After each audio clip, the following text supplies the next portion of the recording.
For many thousands of years, the Shadow Men have protected the world of the living against threats crossing over from the spiritual plane known as Deadside, the place where everyone goes without exception when they die.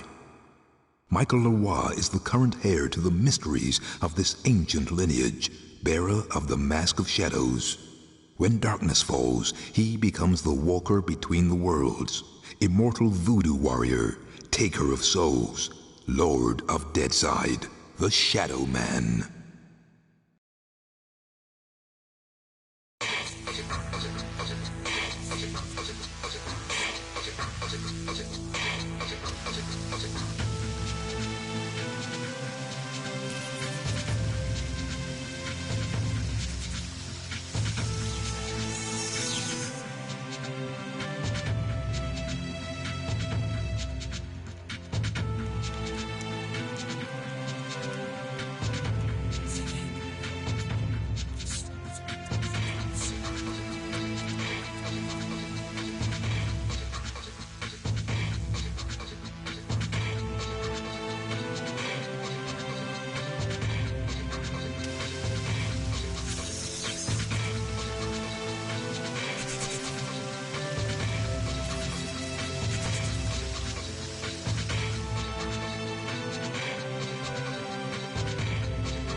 Hello, and welcome to another stream of Shadow Man Remastered to continue the playthrough for October Horror Month.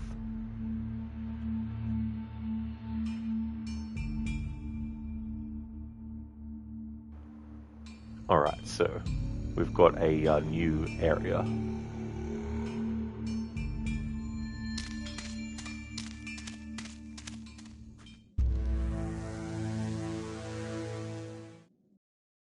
The last of the ancient places lies beyond. These trials of Gad to prove the taker of the souls is me, the Shadow Man of prophecy, tested, tried, and placed upon the altar of this damned destiny. For there can only be the one in a long and lusting line of warrior gods. 'Tis I, the proof is plain upon my back, my arms, and in my eyes. I am the one, the Shadow Man of prophecy.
I remember in the Nintendo 64 version, it was annoying.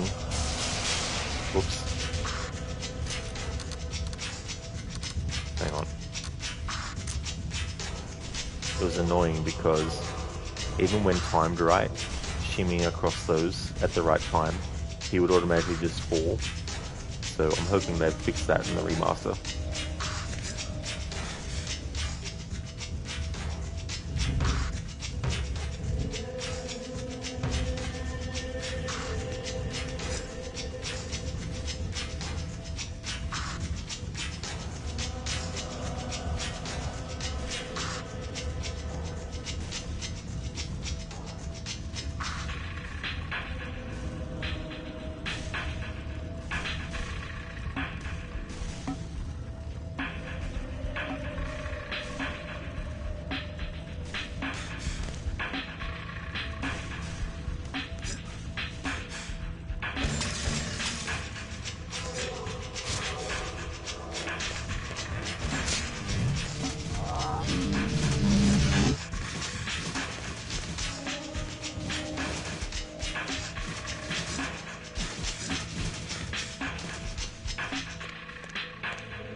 Sister's awake.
sisters awake.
Got it.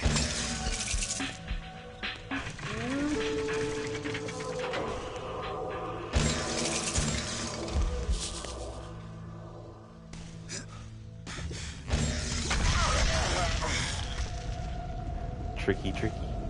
Hey, Kearney. Unbelievable. How's things? You finished watching The Visit, creepy movie.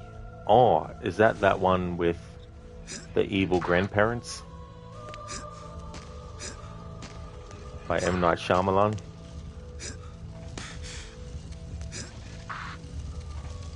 Oh, it is, because I remember seeing a trailer for that one.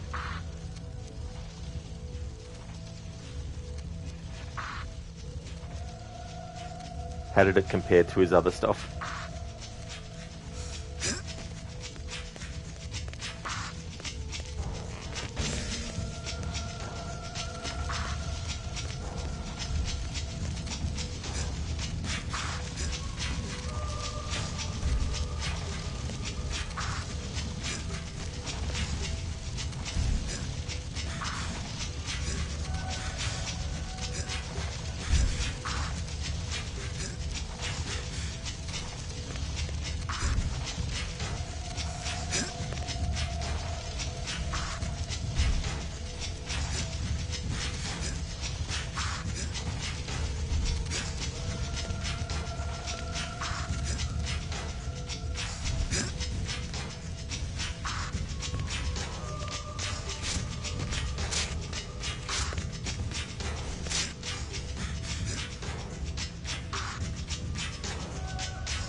Interesting, no demons or entity, the people are just insane.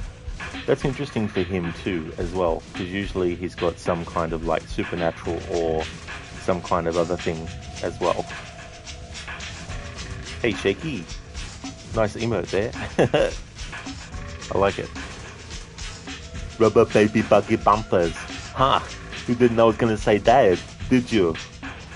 Thank you, Afro, for redeeming that from Last Action Hero. Rubber baby I fucked it up. Rubber baby buggy bumpers.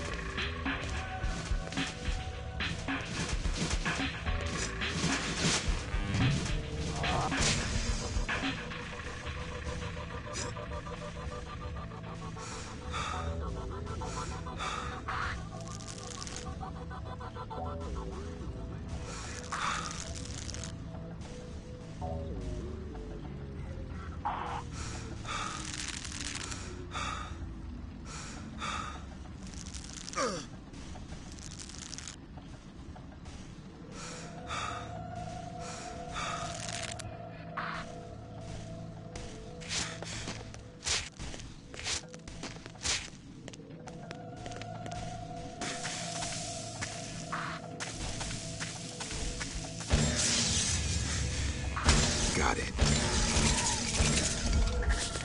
The Dark Souls are mine.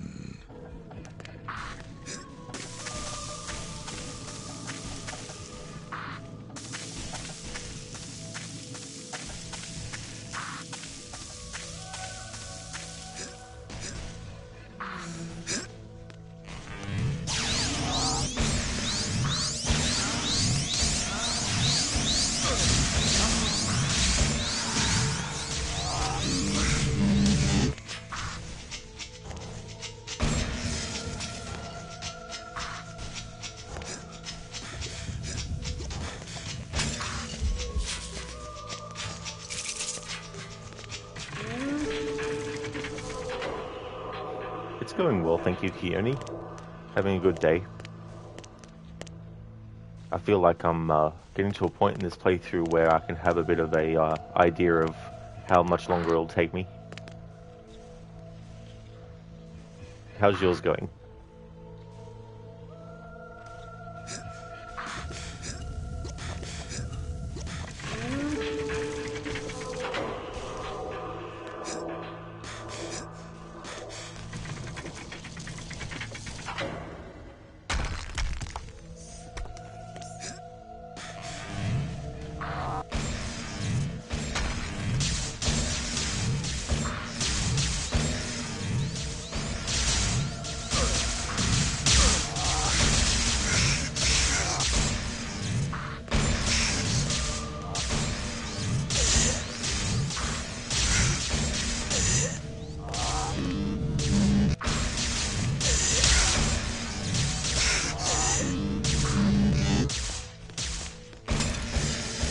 Excellent.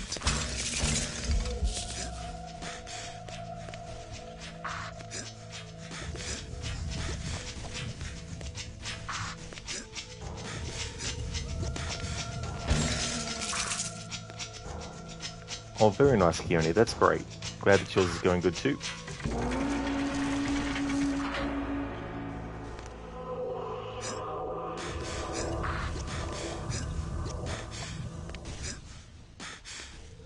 Alright, new power time.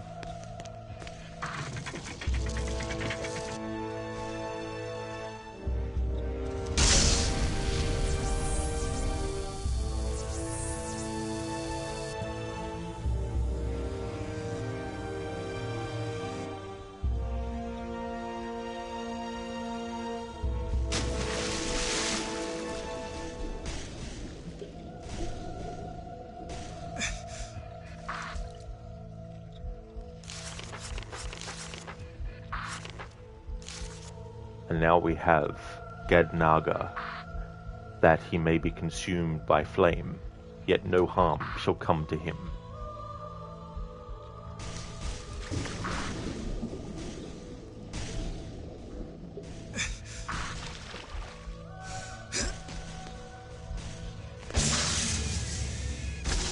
The Dark Souls are mine.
sisters awake.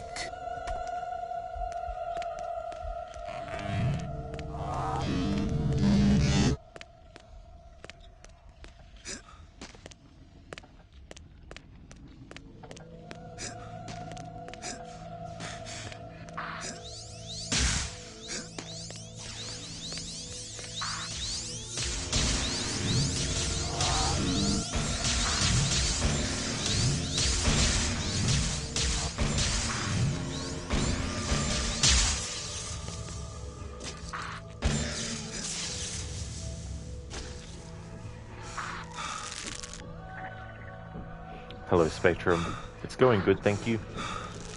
Getting closer and closer to the end of the game. It might be the final stream of this playthrough today. Dark souls are mine. How's things with you?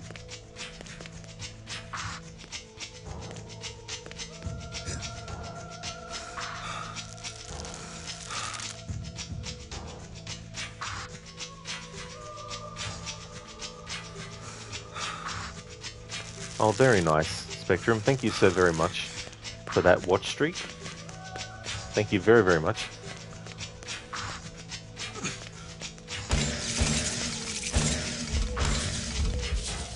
You're doing well, still taking it easy. That is great. That's really good. Hopefully you'll be feeling a lot better real soon.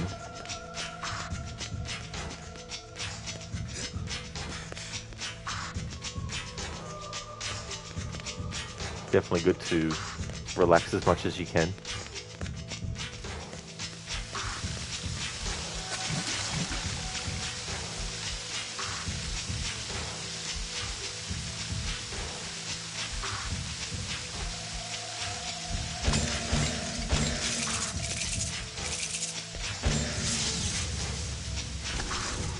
The dark souls are mine.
Spectrum, you enjoying your own coffee again? That hospital coffee was dishwater. Oh, yeah.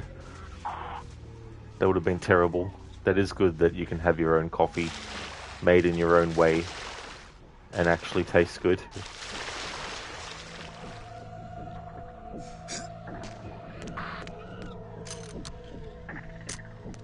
The dark souls are mine.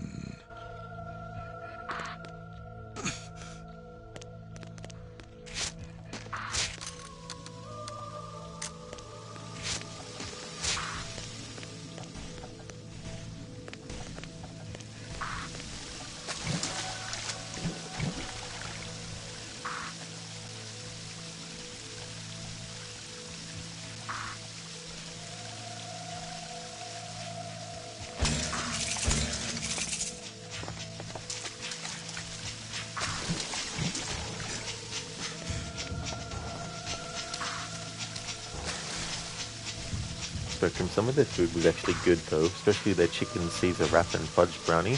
Oh, that's very nice. That sounds like a really good wrap.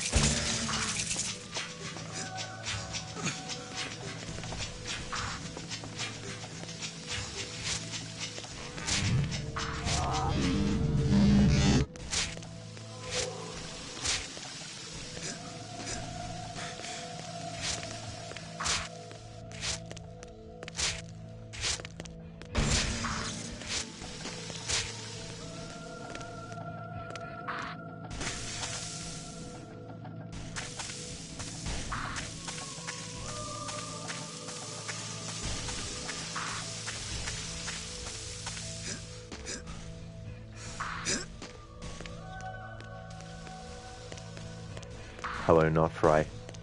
Welcome, how's things?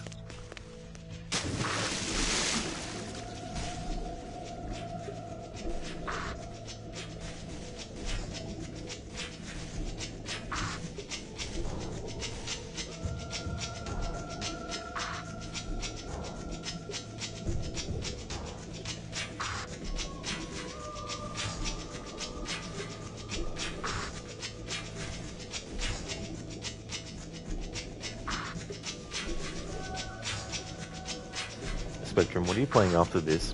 I was actually thinking of replacing this with Red Dead Redemption to do the Undead Nightmare DLC with zombies. I think that'll be good.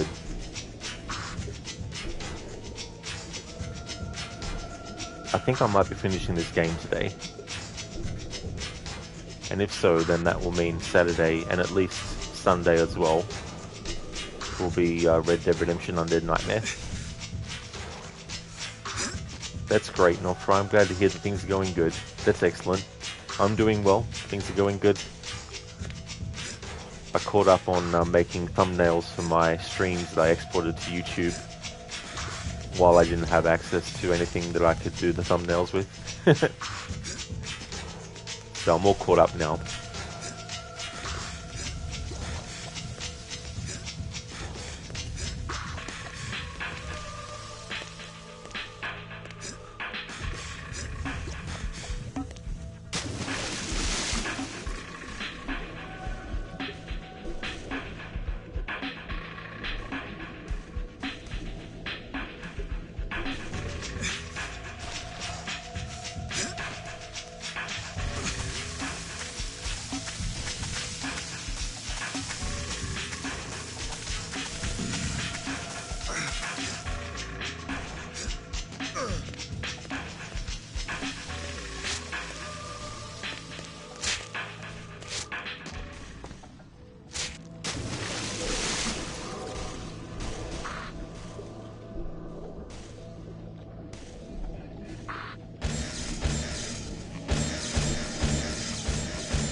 Any good Halloween games you recommend, Rod? You're feeling like a zombie one? Oh yeah, well, Undead Nightmare, it's not like a full-blown game, but there still is a lot to it that you can do. So there's that.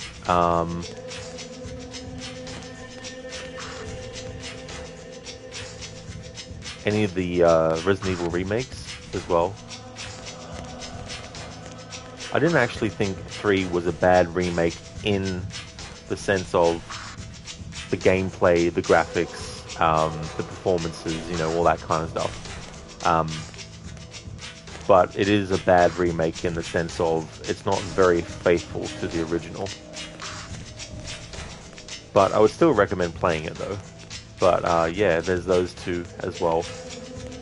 I've never actually played them, but you've also got like State of Decay as well, which has zombies in it, but I think that's more like that's more of a survival game with zombies kind of thing as well. I don't really know if it's any good or not. Not very awesome, glad to hear it. Thank you, dude. Yeah, this is so annoying when you're just so used to the routine of being able to do things in an efficient way that you are comfortable with and you know the ins and outs of for what you want to achieve. And it's not cumbersome having to do everything with a mobile app. Like, it just was not appealing.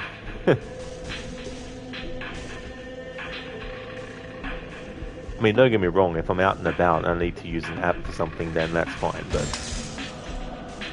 when I'm streaming and also trying to do like redemptions and stuff, it's easier to just have tabs open than it is to have just the apps and all that, because with the Twitch app, if you're too long away from it, you've switched to something else. When you switch back, it'll reset itself. And for me, that meant that in order to get back to Stream Manager to see chat messages and change the title of the stream and all that kind of stuff, it meant clicking on the profile image, then clicking on the option that you want, and then waiting for it to load up, you know. So having to do that over and over again because the app doesn't remember where you left it, and after a while it just goes, oh, what thing that you had open at that position? You wanted to get back to it where you left it? Oh no, we can't do that. Got it. That's okay, Keone, no problem at all.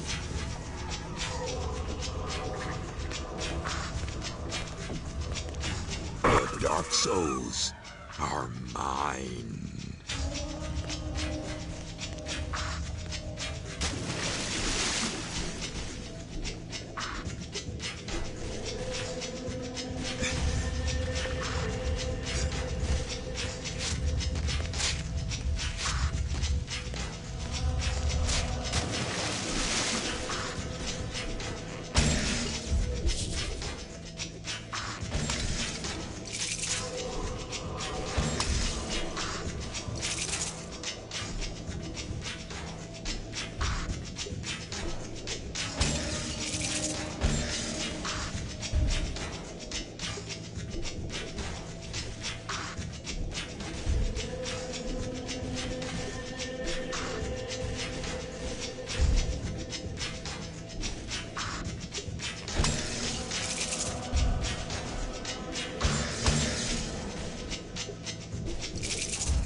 Keone, what's a game that you played that had a bad UI?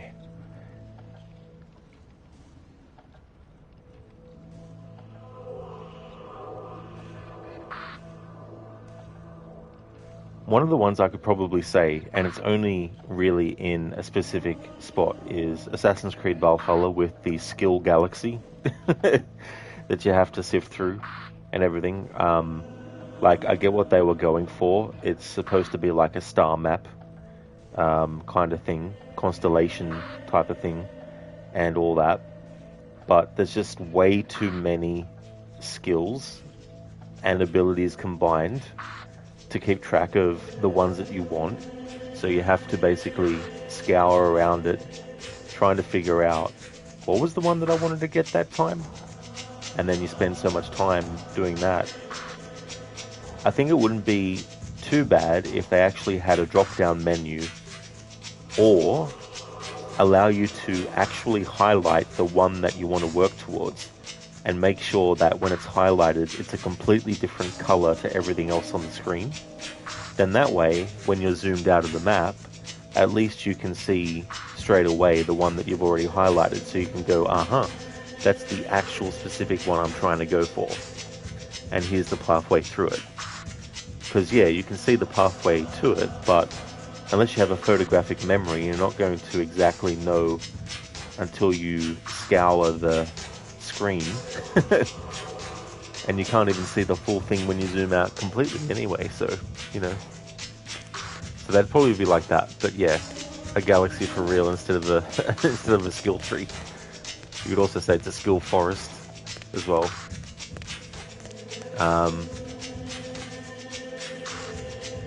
Then I think there's Shadow of the Tomb Raider as well with the skill tree. It's not that I don't like the look of it. I just feel like the way that it's structured should have been different, or they should have just kept the way it was in the previous two games. But that's really a nitpick though, and it's nowhere near as bad as having like a big massive amount of skills to move the camera over the map through as well. And like I said, when you zoom out all the way, you can't actually see every single thing. So the skill tree in Shadow of the Tomb Raider isn't, you know, on that kind of level, so it's not as annoying or frustrating. I don't dislike the idea in Valhalla of having the ability to upgrade your attack damage and all that kind of stuff. So I think that's okay. Only for you it was GTA Online, or was it? It's got a terrible UI. What's some of the things about it that's terrible? Because I haven't really had a look at online much.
The sister's awake.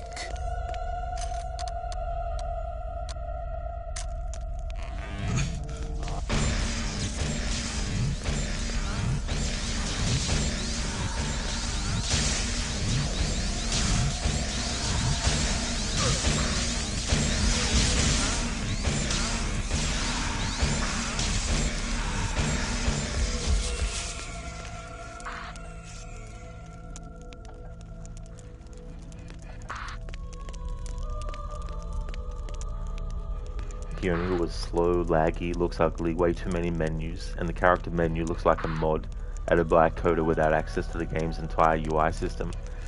That can definitely be very, very frustrating when things in the UI are just completely messy as well. Not to mention how slow it might be to access stuff that you would especially think too that shouldn't take long. So that's a shame. Hopefully they do a big overhaul of it, especially with GTA 6 around the corner as well.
Alright, so we can get another health increase.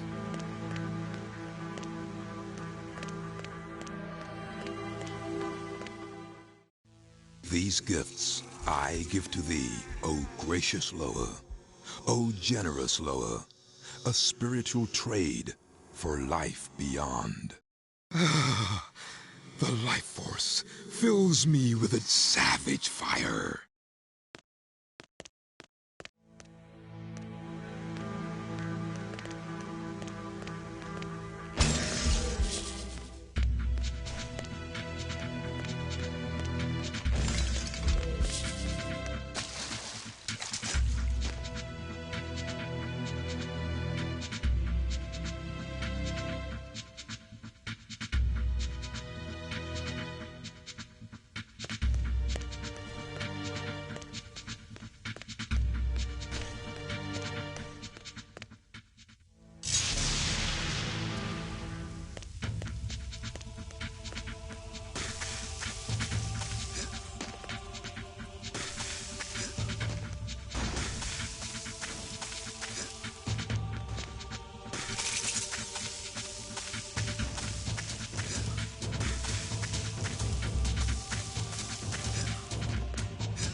That's right, now I can actually get hit by these things and not take damage.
Dark souls are mine.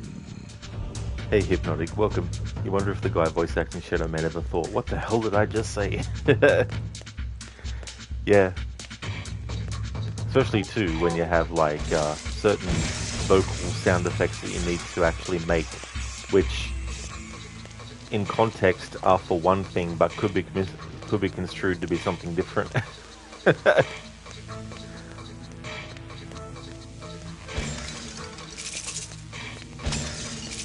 I remember a lot of the actors for Lara Croft talking about how when they were doing recording and how funny it was when they were recording grunts and pain sounds and all this other kind of stuff as well for different things where Lara gets hurt or Lara dies, you know, and all that kind of stuff.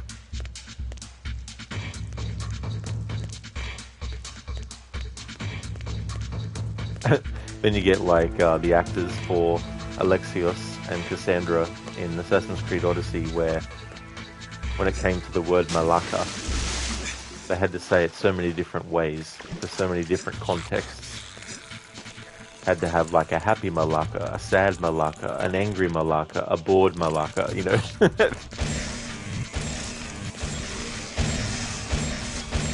Painful Malaka.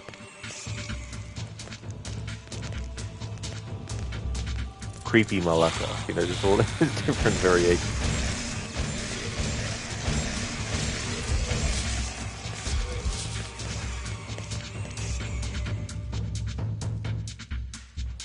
Yeah, Keone. Malaka. Cool, so we got all the Dark Souls and all the cadeaux that we can get in that area. Very nice. Okay, so we still have a lot of these areas to go. I'm not going to bring on the night yet, but I will eventually, of course. There's just some other things that I want to take care of first. Hey there, Amita. Things are going well, dude. Gained another new power. Now we can actually survive swimming in fire water. So going really well. How about yourself?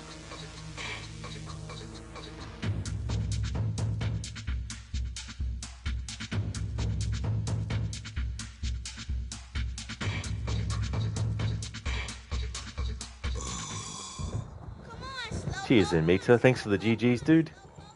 How was the rest of your stream? How did Curse of the Pharaohs go?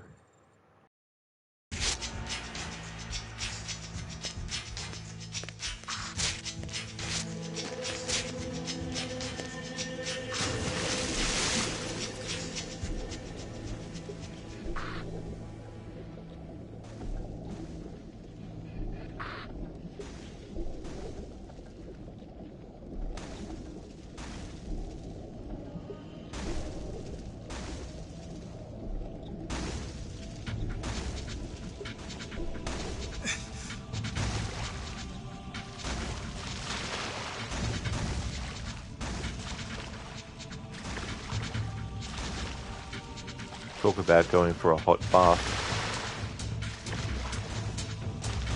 Demetrius going well trying to get up, but you're lazy and it's raining outside, or is it?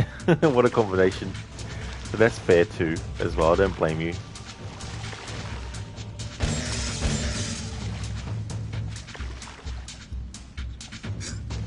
Boom, boom, boom.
Inventory was good. You completed the Aru quest line, where you defeated Nefertiti using double swords, just like her. You also completed all the available side quests in Thieves. You decided to fight all of them using the same weapon they're using. That's really good, dude. That's a great idea too, as well, to match what weapon you use to match, to be the one that they're using. That's a great idea. Adds a bit of variety as well. GG's on getting that progress done. That's really good, especially for a first part of the DLC as well. That's really cool.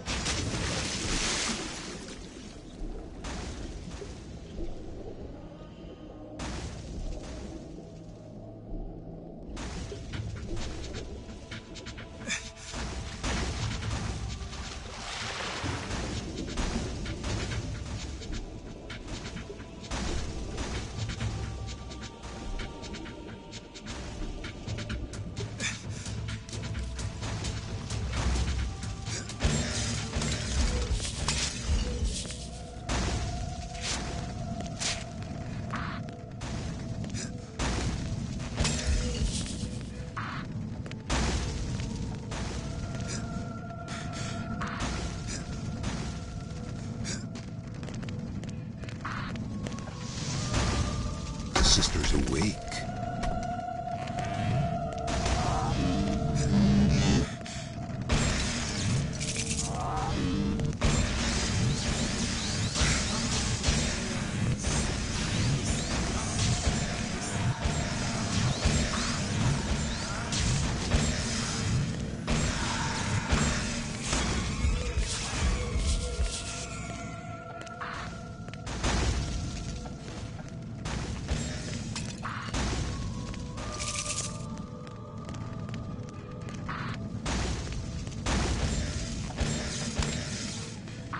Got it.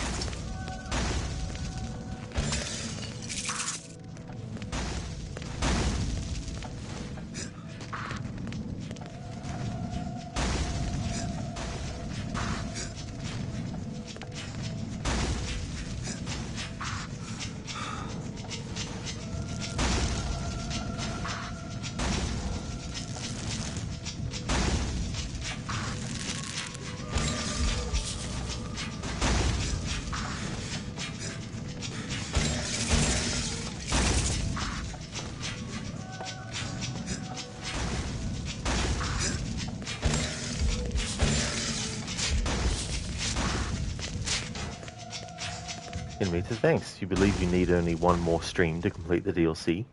Oh, you just noticed you have reached 600,000 Legion coins. That is great, dude. Congratulations on achieving that many channel points. That's really cool.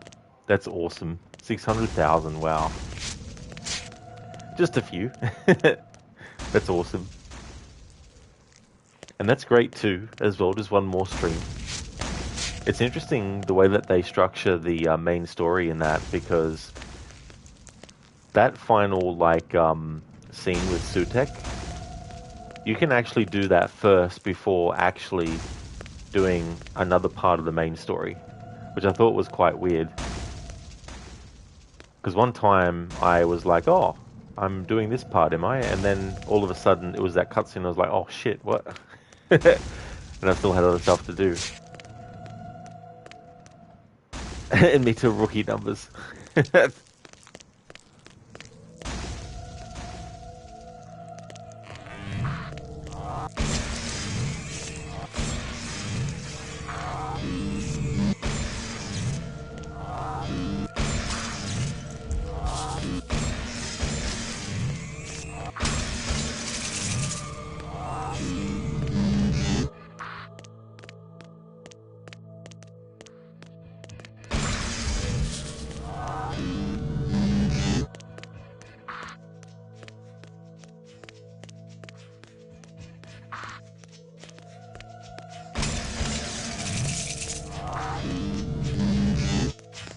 Got it.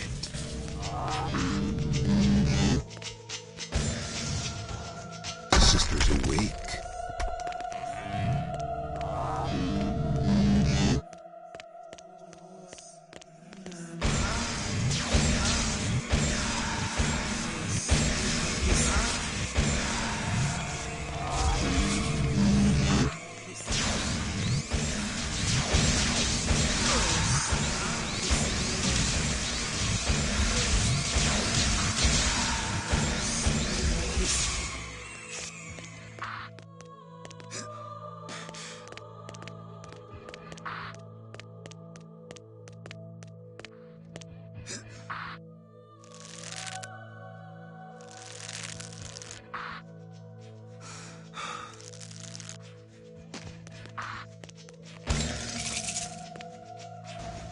And me too, trying to remember, is there a base game character you meet in the DLC and also do a quest for?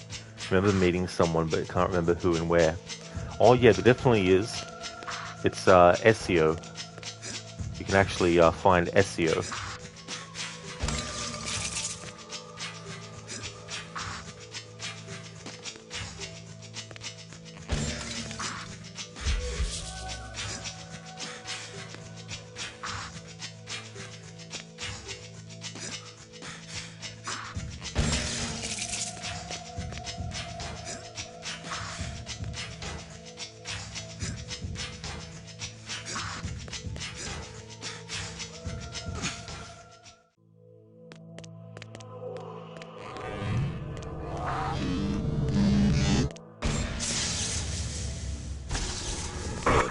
souls are mine.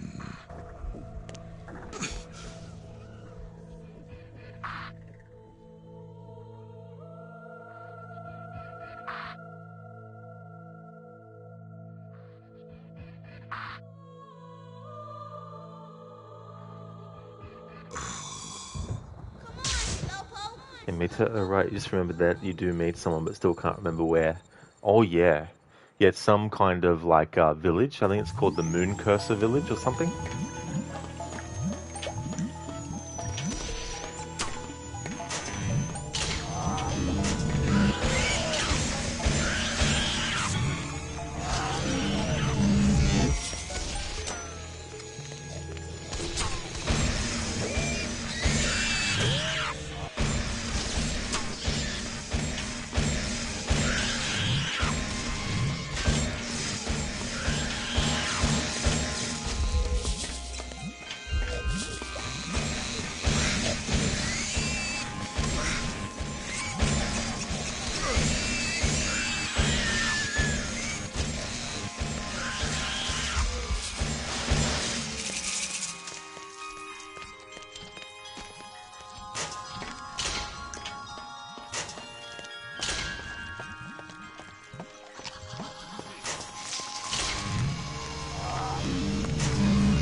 And Mita, there has been some confusion with this playthrough because I remember doing more quests on your first playthrough and now you're trying to remember where those quests were. You're like, you remember doing this X quest, but why can't I find it now? You've also been confusing quests from DLCs with base game ones. Oh yeah. Yeah, there's a side quest as well with a character called the Master of Secret Things, and it doesn't actually unlock until you finish the main story of the DLC. So I don't know if you've done the first quest with that character or not, but there's another quest with that character that unlocks after the main story of the DLC is finished.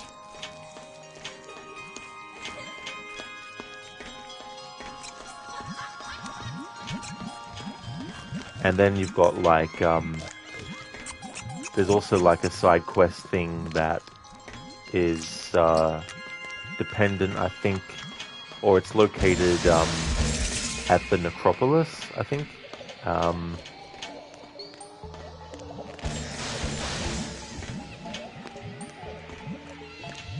Just trying to think what other ones. Oh, you've got the ones too where you have like you find an amulet or something that is important to someone, and then in one of the afterlives related to it, you need to reunite the object with the person and stuff like that too.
You don't think so? Not that you remember, at least. Yesterday you only completed the side quest that's shown on the map. Oh yeah, that's fair too as well. But yeah, the Master of Secret Things, he's the guy that has dreams, and you have to rescue him, and then later when you finish the story you can go back to him and then finish out like another quest with him.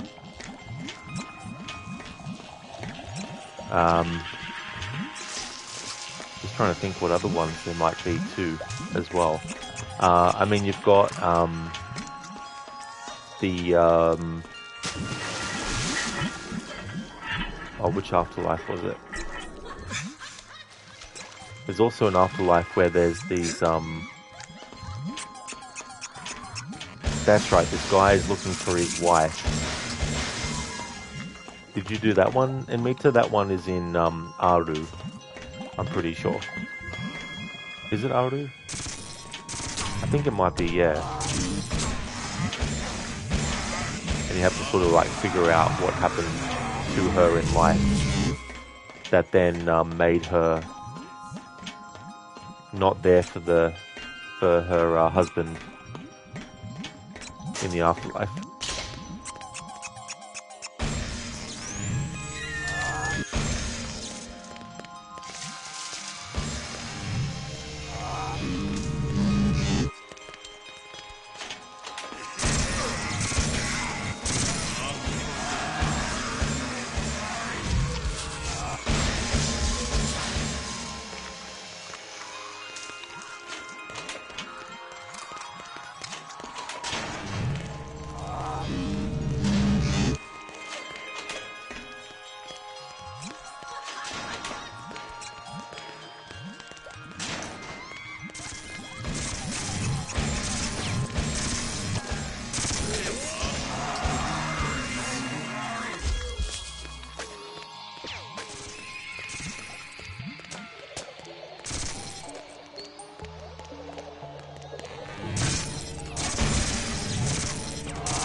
Yeah, me too. You also had a short trip to the Duat after doing a side quest near the Valley of Kings with a girl saying that her brother had been killed.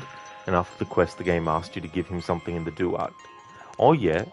Yeah, I remember that one too, as well. And you did that one that I was talking about? Cool.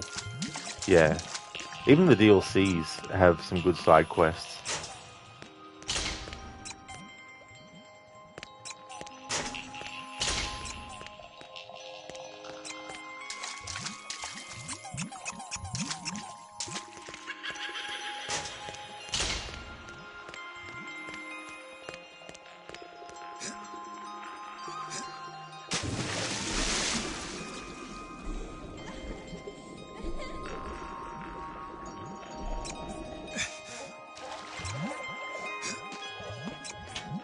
In Mitra, is that the one with the dreams in one of the afterlife sections or in Thebes? I think it's a bit of both.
Yeah, me too. Just remember the quest where you help a guy prove to his father that he's worthy. You think it's in the place where Ramesses is? That's true in Mita. Yeah, I really like that side quest. That's a really good one.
Mita, there's another quest from the base game you haven't done, the one with those puzzles. You didn't do it this time because it's quite time consuming, and you already have the outfit, so there is really no point in doing it.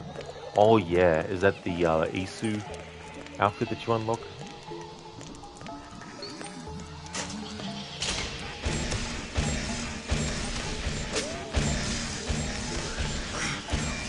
Ah, I thought so, yeah. Yeah, that one. Because you got to get like all the silica and everything and do all the things, don't you, I think? It's been a very long time since I bothered with that content.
Yeah, going to all the temples, getting the papyrus, and then finding the treasures, then going inside the Sphinx to unlock the vault.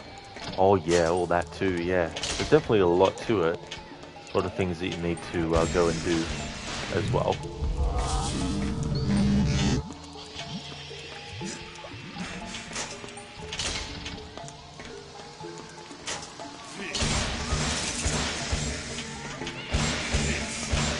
As is usual with a lot of games that I enjoy playing that I see others play, I want to play it again myself.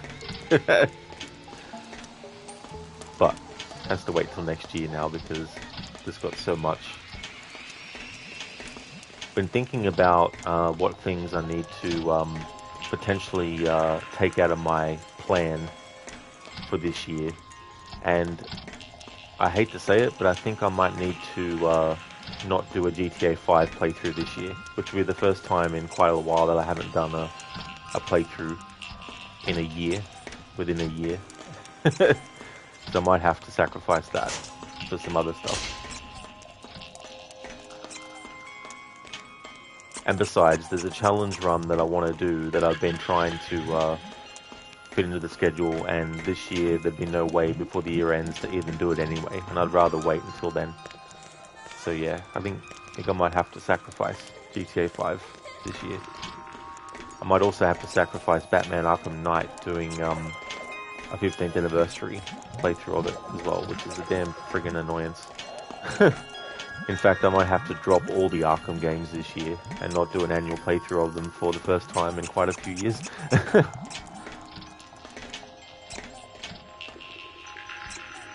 And even the Curse of the Pharaohs has something similar with those tablets. That's true too, yeah. That's right, and it's the Afterlife. That's fair. Yeah, it's just like, there's just so much stuff where it's like, I wish I could fit it in, but to fit it in, I'd have to really, really rush. And I don't know, it's just a headache to try and rush too much stuff.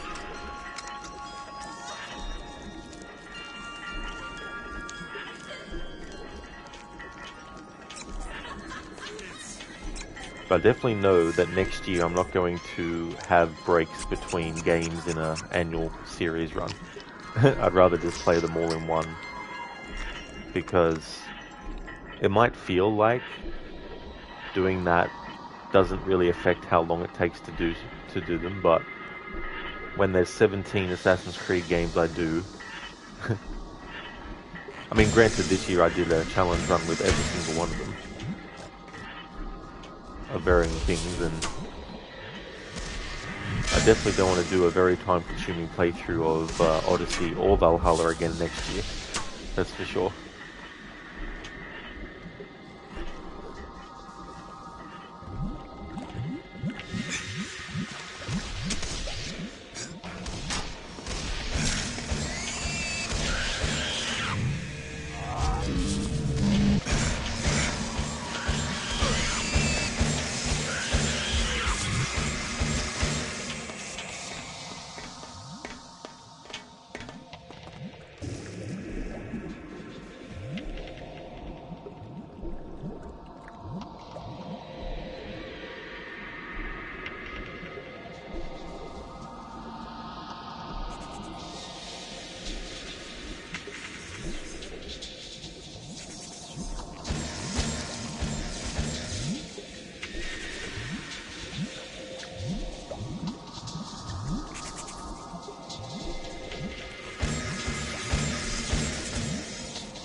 Invita, thank you very much for the 2 months and 2 days and 20 hours of watch time, dude. That is awesome. Thank you very, very much.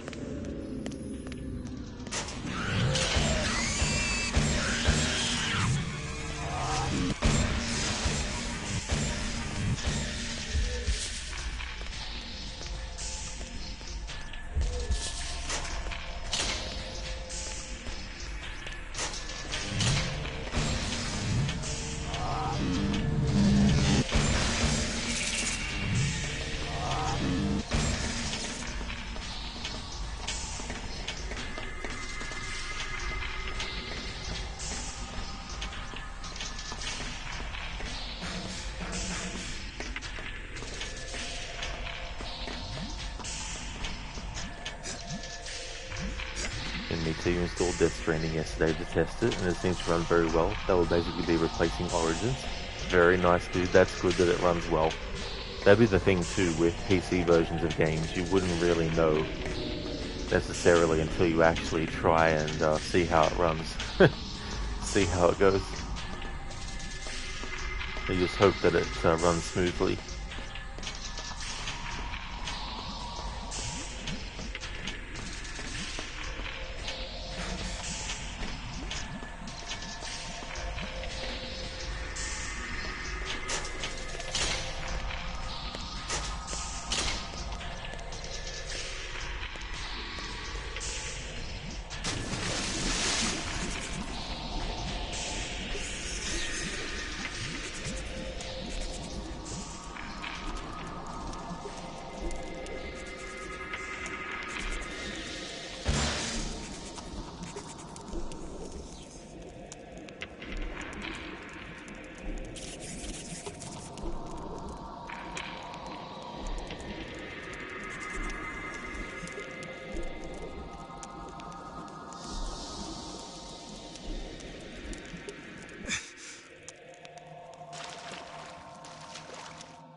In Meter, yeah, you usually like to test the games you're about to stream first so you can avoid surprises when you start streaming them.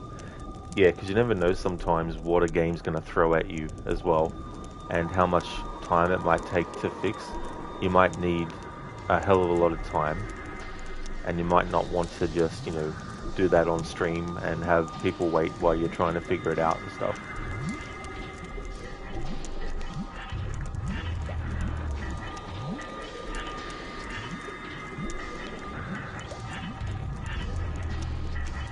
Demetrius like, hey guys, I'll be streaming this game. Then you start streaming it and it doesn't run well, so you're like, I guess I won't be streaming it. The game has decided otherwise. It didn't feel like it.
Got it.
It's funny, the timing of the squeak almost timed with Shadow Man hitting.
Hello there, Bombo.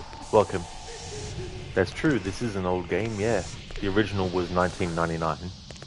And this remaster, I actually forgot when it came out, but I saw that it was 2021 when this remaster came out.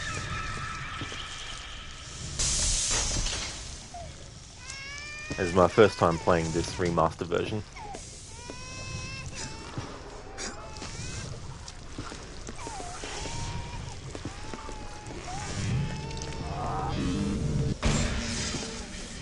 Spectrum Death Stranding sounds like an interesting game title. It really is.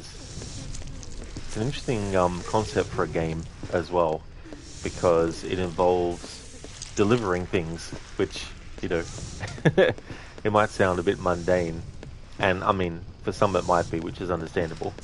I was very curious about it, and then when I found out that's what it was, I saw some gameplay of it after that, and I thought, oh, I wonder how exactly it's done, and it seems like a game that I would be willing to play, and don't know about how long it would take though, because the sequel, like if I really enjoy the first game, and it takes ages for me to be able to even play the sequel, so I'd rather be able to play them back to back, but we'll just have to wait and see. Oh really, Spectrum, you got married in 1999? Interesting, yeah. It was an interesting year, actually. Especially with all the fear about the end of the world and all that.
Spectrum, was there ever really a chance that all the computer would go down in 2000? He wasn't worried about it, This game has some pretty weird ambient sound effects. It definitely does for sure. Yeah, very sort of like eerie and creepy and disturbing kinds of ambient sounds and stuff embedded into the soundtrack as well. When you go to like a lot of these areas within the various parts of the asylum and stuff like that. As for the whole Y2K thing, like, I think maybe there might have been some kind of technical thing that might have gone wrong, but maybe not to the extreme that it was being, said it would as well. Like planes dropping from the sky and, all that kind of stuff. So yeah. But I mean, I wasn't really worried about myself back then either. But then again, I was a teenager too. But for me, like, I remember as a teenager back then not really being that worried. Not that you had to be that age to not worry, of course. Like, as you said, Spectrum, you didn't worry about it, but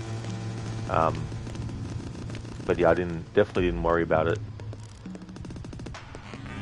either.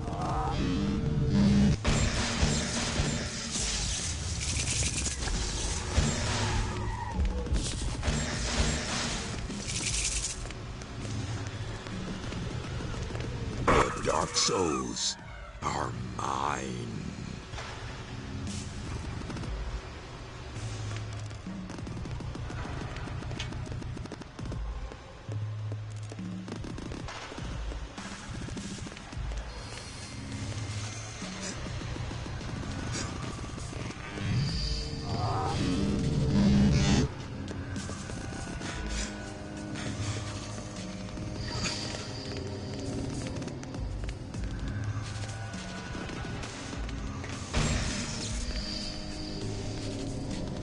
That's true, Spectrum. Yeah, he's absorbing Dark Souls. There's a prophecy that tells the story about the things that have happened and also the things that are to happen as well. So essentially you have the Dark Souls that were created and they were put into like the armies. So that big giant monster thing in the on the card, you actually do fight those things and they've got a Dark Soul inside them. But all the other ones were put into those sort of like cocoon-looking things, which are called Gobi. And then you have the Sisters of Blood that were entrusted with the Gobi. And for many lifetimes, the Dark Souls lay under their protection. And then Legion returned, and he got like serial killers together.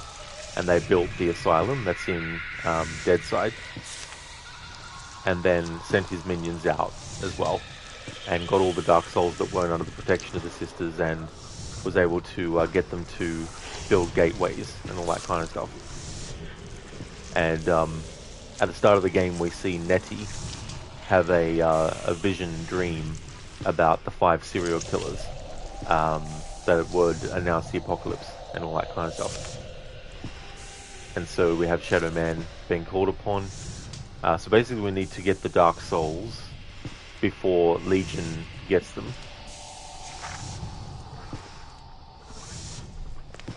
And there's these things called coffin gates, and they're not numbered in power level, but you just look at the amount of, like, there's like 10, I guess they would be called, not necessarily runes, but something similar to that.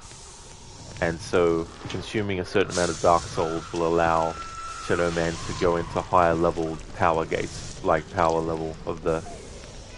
I always want to say power level of the gates. But then I try to sometimes say the actual technical, specific thing as well.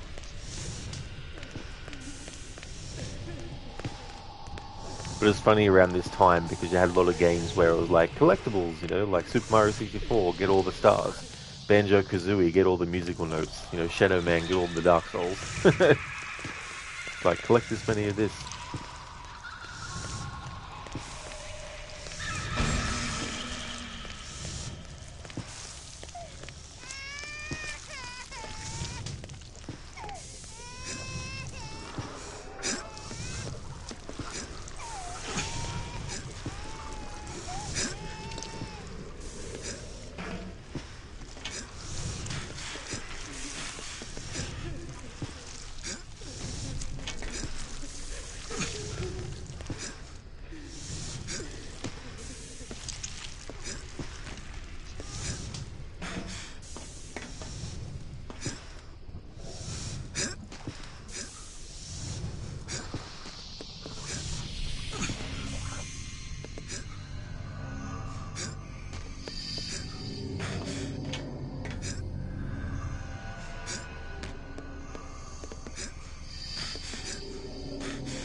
That's true, Spectrum. Yeah, that's one of the ambient noises you can hear in this part of the game. Very, very creepy.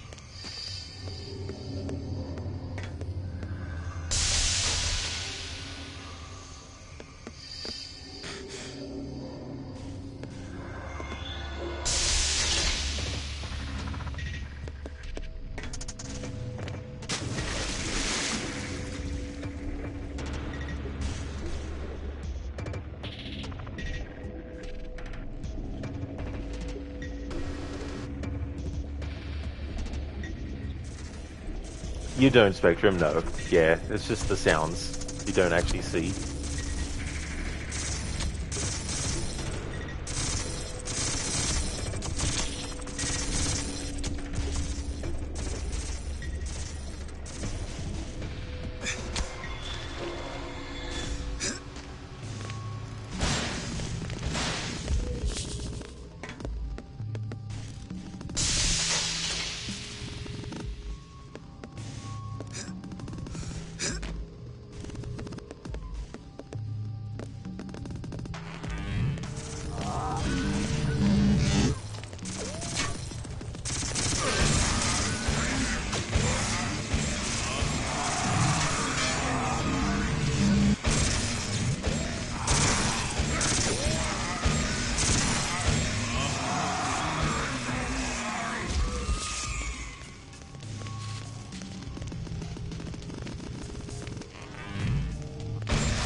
Got it.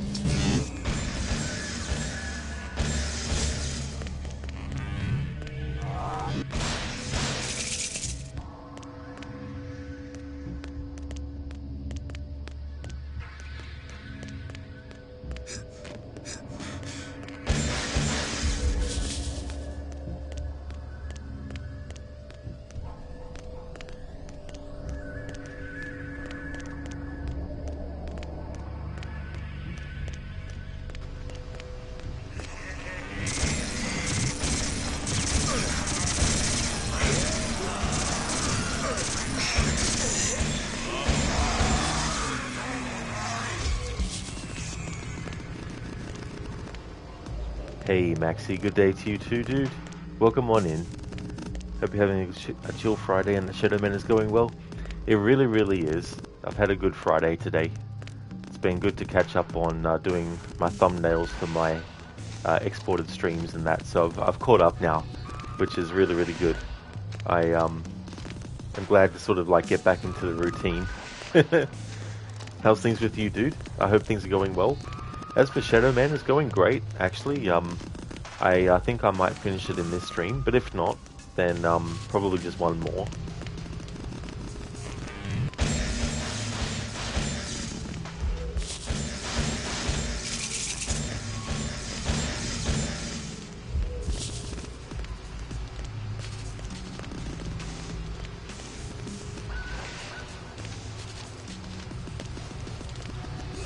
Maxi, nice dude. Always nice to get those things updated, and you know the feeling.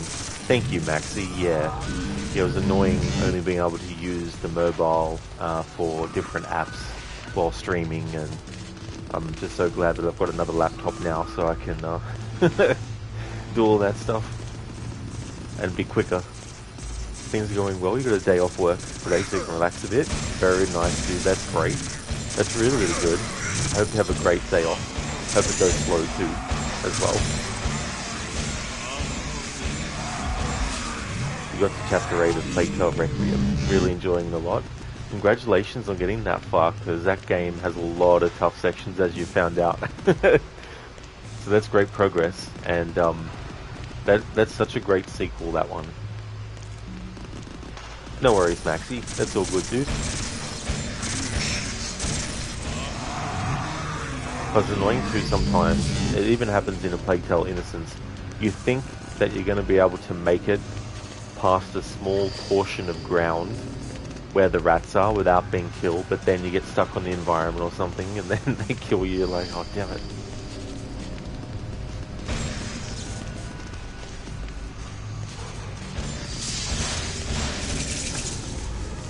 The Dark Souls are mine.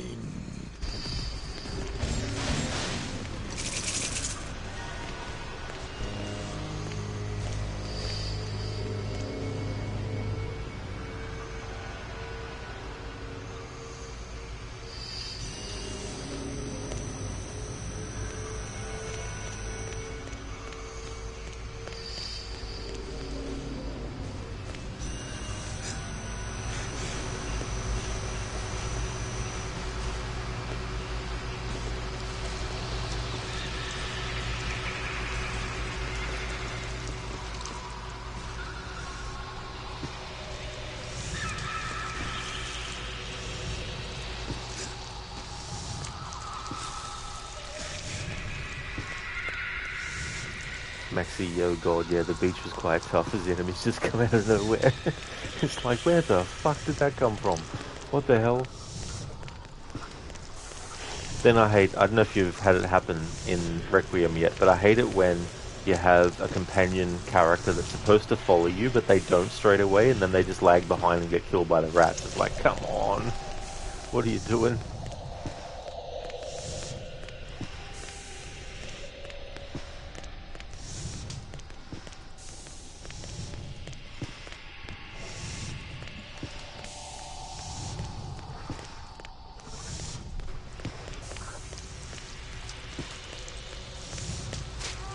I still think one of the best companion AI in a video game is the 2008 Prince of Persia game.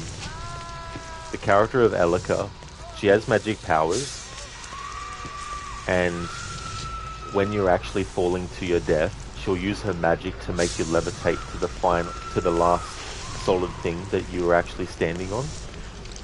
Which in some ways might sound like it makes it too easy, but there are parts of the game where you have these powers that you get, and you have to run along a path with different colored symbols that represent different powers that you get. And if you, for example, get hit and fall, she'll use her magic to bring you back, like to stop you from falling, but it won't put you directly where you were on that path, where the symbols are. It'll actually put you back to the last solid thing you're standing on, so it definitely can get difficult. But the other great thing about her character is that when you're traversing things, climbing, whatever it might be, instead of getting in your way when you're trying to move along, there's an animation for the character to swap places, which is really, really good. And it's like an automatic thing too, as well. Where if Elika is in front of the prince, well, he's not actually a prince, but I'll just call him that just for the sake of ease. But if she is ahead of him on a wall, then when he actually gets close enough to her, they'll swap places, which I really thought was cool.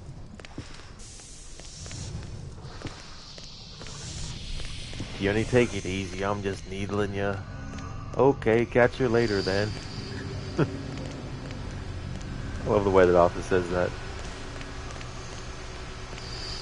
Like, Arthur, help me, I'm about to die. Okay, catch you later then. Maxi, oh my, you had that happen with Lucas, but you cut it way too close, it was partly your fault. Aw. Still though, like, that can be so frustrating when that happens at all. And yeah, I thought so too, Maxi. It was a great idea as well, and there's no sort of situation that I remember coming across where the character of Elika gets stuck, and it'll prevent you from progressing too far away from her if she's stuck on something. Like, I've never actually had that as a problem in that game, thankfully.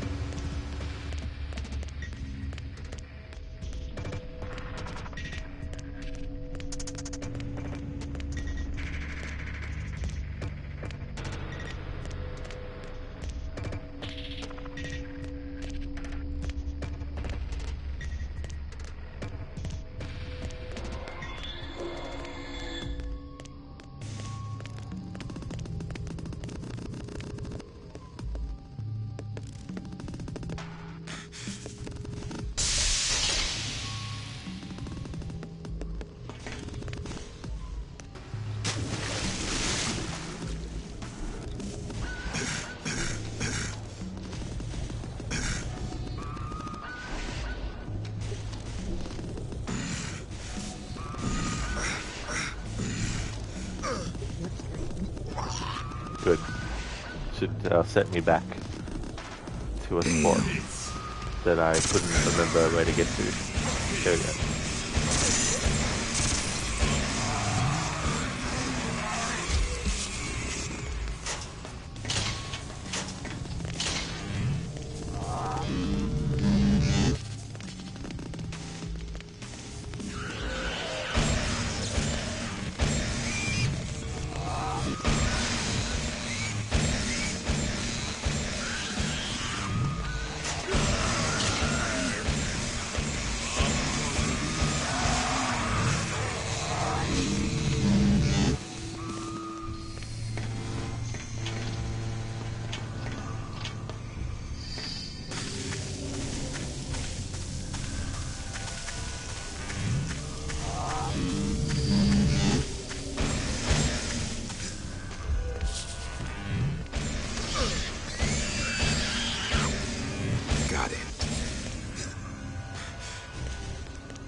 Didn't want to fall into that. Fuck. Actually, just kill me because it'll put me near here anyway. Unbelievable.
Got it.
Uh-huh.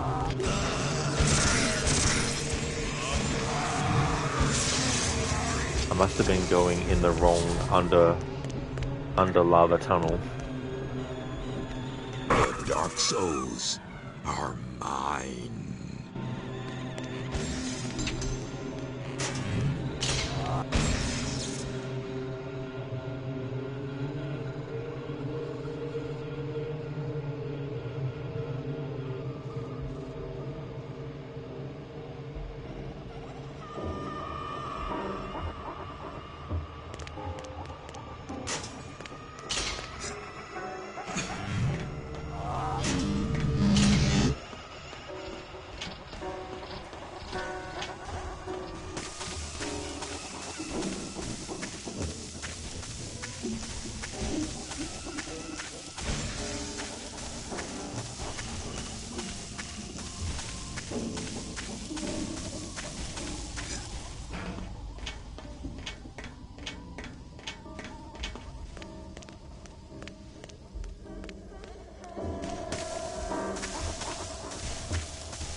Got it.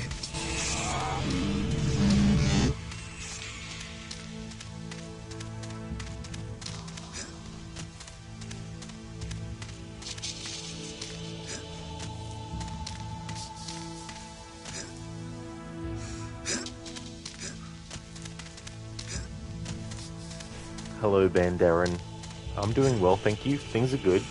Having a good Friday. How about you? How's things? And yeah, the game is going really well. It'll either be this stream or another stream before I finish it. It's been good to play this version for the first time. I played the original, but the original version I played was the Nintendo 64 one. It also came out on PS1 and Sega Dreamcast as well.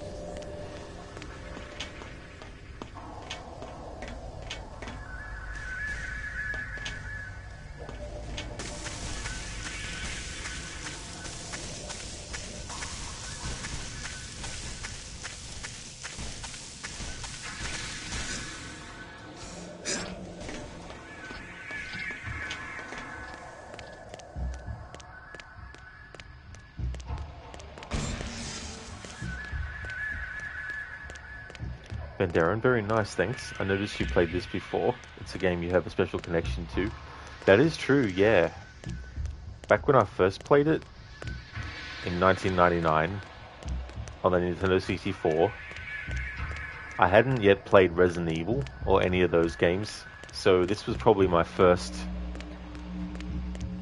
I guess, PS1 era horror game. But I never played the PS1 version though.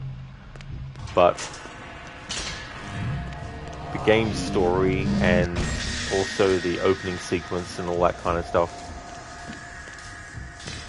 I was about 15 years old when I first played this, so I guess from that perspective there's a lot of nostalgia as well. However, I only played through it the once back then, and it wouldn't be until last year that I played it for a second time. The game celebrated the 25th anniversary last year, so I thought, well, I'll play the Nintendo 64 version to do a nostalgia playthrough of it, since it had been so long. So I did that last year, and I knew about the remaster for a while. And when I found out that the game was celebrating its 25th anniversary last year, I thought, oh, I'll hold off on doing the remaster and then do the Nintendo 64 version. And then for October, I was thinking, oh, if I can fit this game into the schedule for October, that'd be cool to play this version. Because replaying the original last year made me realize that it's a game I wish I actually played more often throughout the years.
And Darren, you played through Red Dead Redemption 1 now, so now you're ready to take on Red Dead 2. Very nice, that's cool. That's awesome. I hope that's how you enjoyed Red Dead 1. Red Dead Redemption 2, it was definitely one of those games where I wasn't sure exactly what route they would take with it. I mean, obviously, like, a prequel is definitely the first thing you might, automatically think. But back in, 2010 when I played Red Dead 1 for the first time, didn't even think about potentially a sequel or whatnot. And when it was revealed that it actually was going to be a prequel and it was also going to be with the Vandalin gang, I was like, oh, that's really cool.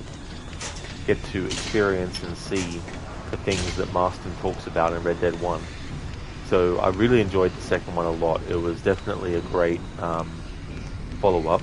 I mean, obviously it's a prequel, but it's still a great follow-up to Red Dead Redemption 1. And it was definitely worth the wait. I mean, there's some things here and there that can be frustrating and annoying. But overall, though, those sorts of aspects of it don't really ruin the game at all for me. Very good game, Red Dead 1. Yeah, like even the atmosphere of it. And looking at it now with, the graphics that we can get these days. Because I'm always like a believer that just because graphics are more advanced doesn't mean that every single game that is released now is going to do a great job with how good graphics can be, It's not an automatic, by default kind of thing. You can still get games that have terrible aesthetic with the graphics, yet they're supposed to be more advanced as well. But Red Dead Redemption 1 still has that vibe and that atmosphere, and the soundtrack is great in that game too, as well.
Alright, actually, you know what? I think I'll go and see if Jaunty has anything to say.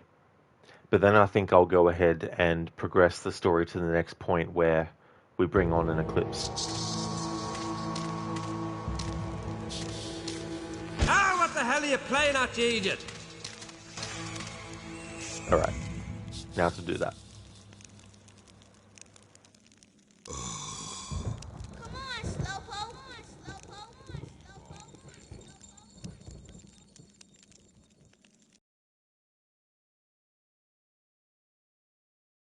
Nettie, I found out how the Five reach this world, but when I cross over from the asylum, it's always daytime live side, and I'm gonna need my powers as Shadow Man to truly kick their asses.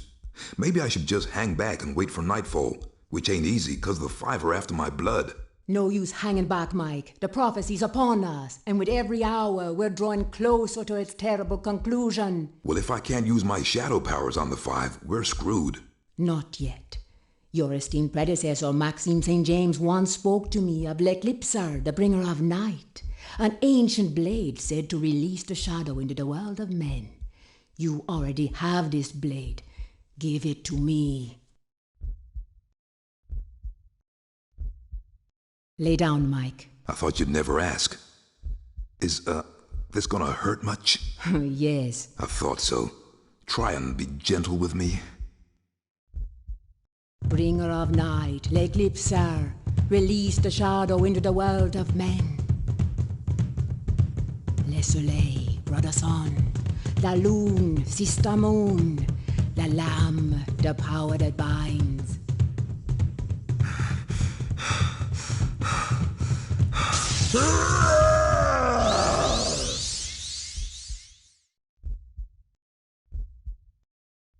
And the sorceress fell into a deep trance, her powers exhausted, and a shadow did fall upon the world of men. The prophecy is fulfilled. Agneta! It is done. Seek out the five, destroy them and the evil that controls them. I must sleep.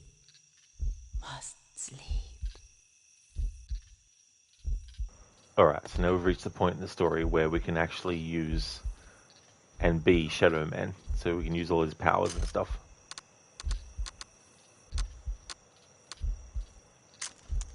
And Darren, how do you find the remastered version compared to the original? I think it's really cool. What they've also done is they've put back in things that were cut out of the original as well. One of the serial killers in the original, he's with, he's in the same prison that two of the other serial killers are in. However, the original intention was for one particular serial killer out of the five to have a sort of like, bayou, what's it called? So had like a summer camp and stuff. So in the remastered version, they've reinstated that as the serial killer's lair, basically, as well. So that's something that wasn't in the original. But yeah, I've really enjoyed it, and they've added things like a weapon wheel, which wasn't in the original as well. That definitely helps. And when you go to the teddy bear here and you look at the different locations you've unlocked, it'll actually tell you what you need to do at any given point in the story at each location you've been to. So I think that was really cool too.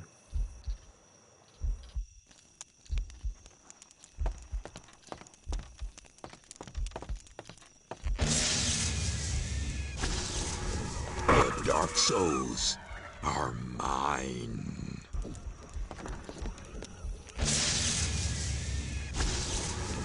The Dark Souls are mine.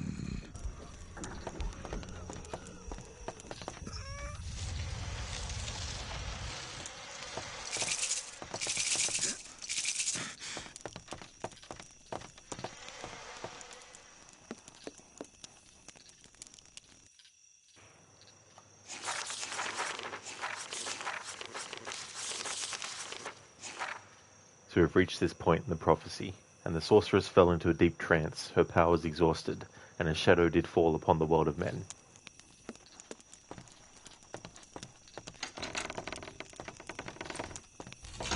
Oh shit!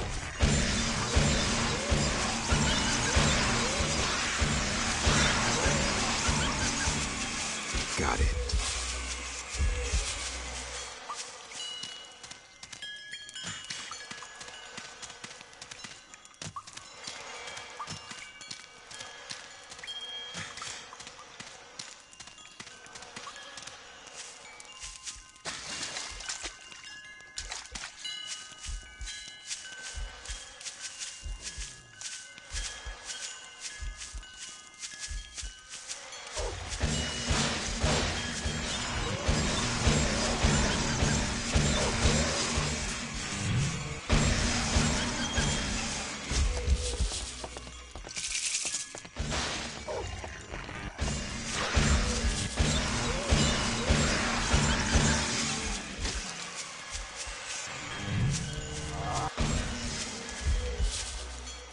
Darren, it's good when they stay true like that and even complete the original vision. For example, the new Deus Ex remaster looks horrible, lol.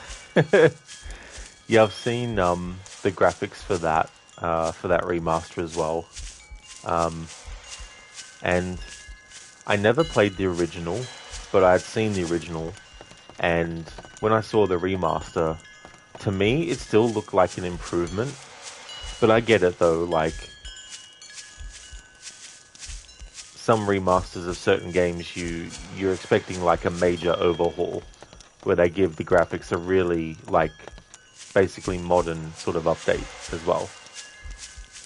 So maybe if I had played the original a lot and was really used to it, then seeing it like that, I might be like, oh, as well. Because I don't know to, like, I guess at that point you're going into remake territory, where you have to actually redo everything from the ground up. Like you're making a whole new game again.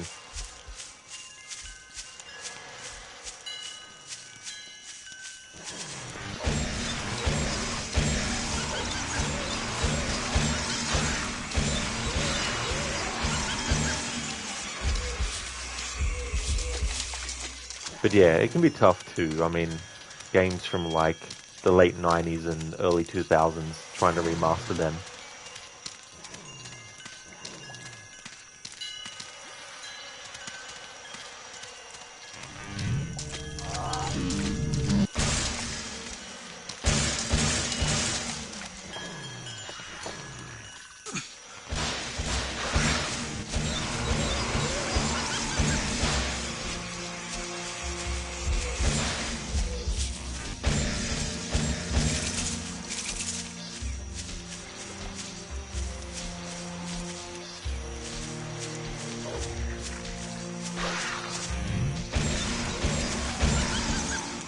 Darren, and there are already a lot of GFX mods that supersede this effort, it seems. People have remastered the textures to higher res and all that. Yeah, that's the other factor too, like, when fans for so long have done things to improve visuals and all that kind of stuff, it's definitely understandable where it's like, hey, you know, why can't they do a similar or better job as well? Kind of like with the remasters of Tomb Raider 1 through to 6. Like, no doubt there's probably a lot of mods that you can get which make them look really good as well. For me, because I'm primarily a console gamer, it was more for ease of accessibility of, hey, you know, I want to play and stream this. I don't want to have to worry about, do I have the right mods installed? Do I have... Because the games, when they were released on GOG and Steam, don't really have anything done to them. Excellent. To optimize them. They're just basically thrown on there. So you have to download all this extra stuff. So for me, it was just like, well, I may as well get the remastered version because, number one, I can basically just play those versions and switch the graphics to the original when I do my annual playthroughs of it.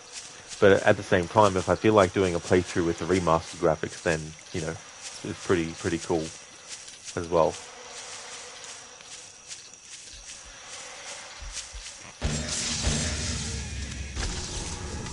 The Dark Souls are mine.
Dark souls are mine.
Dark souls are mine.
dark souls are mine.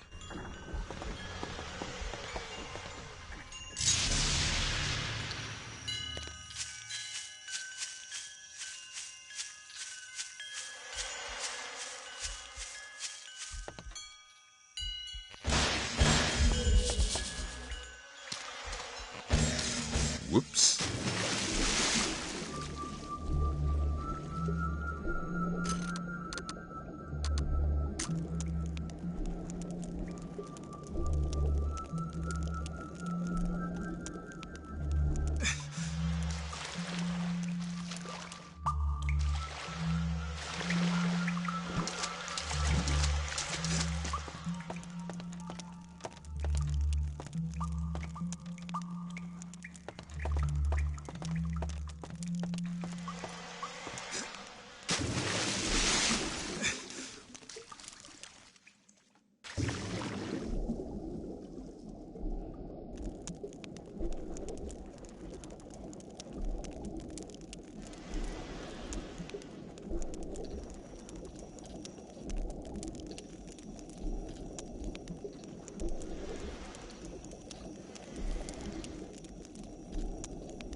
Dark souls are mine.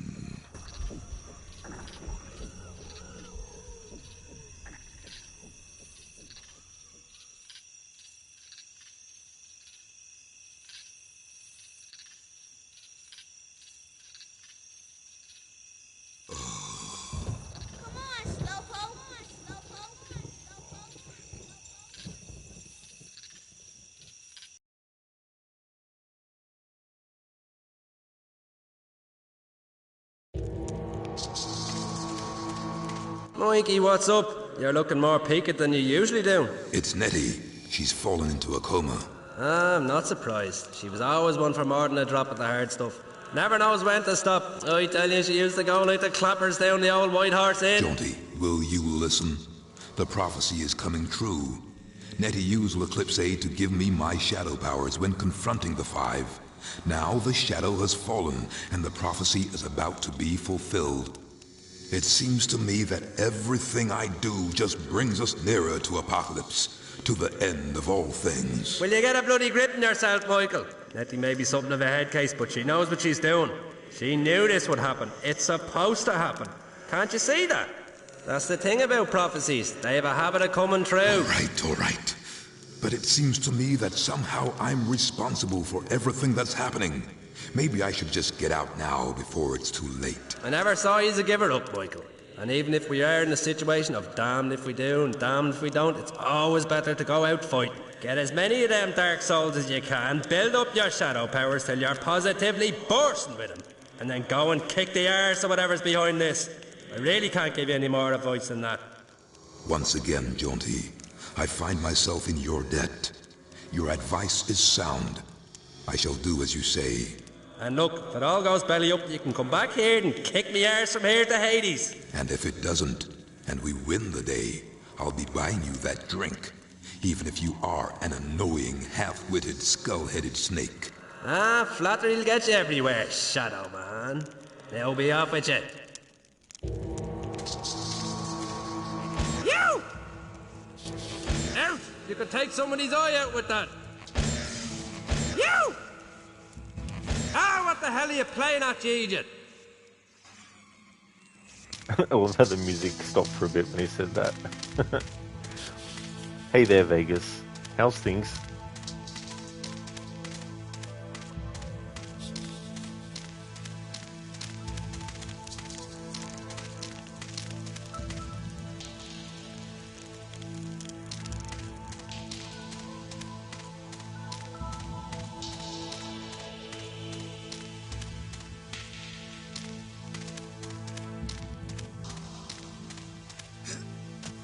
There's really nothing more to say, Shadow Man. Dark Souls, mucho shadow powers, kick some ass.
Alright, let's go back to fight Victor Batrakian, one of the serial killers.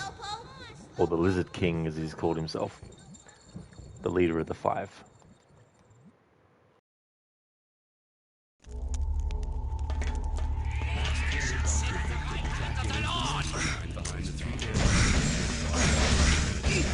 Batrakian, who has been on death row for the past 2 years, in 1996 for the murder of 15 people, has become something of a celebrity in artistic circles.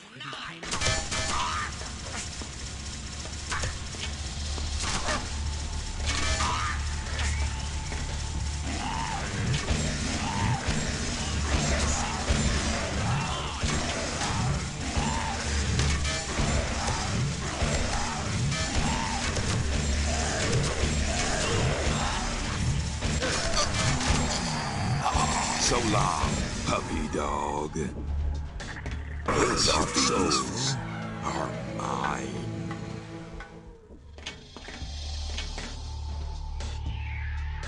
Alright, because I got the lost soul. Because I got the dark soul before that part happened. This is the thing that we got at Prism.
Dark souls are mine.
dark souls are mine.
Got it.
Heard more screaming sounds than in Elm Street.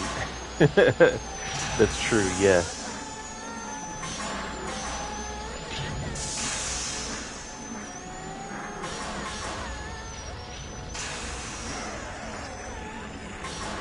How's things, Code? Welcome. That's a good call.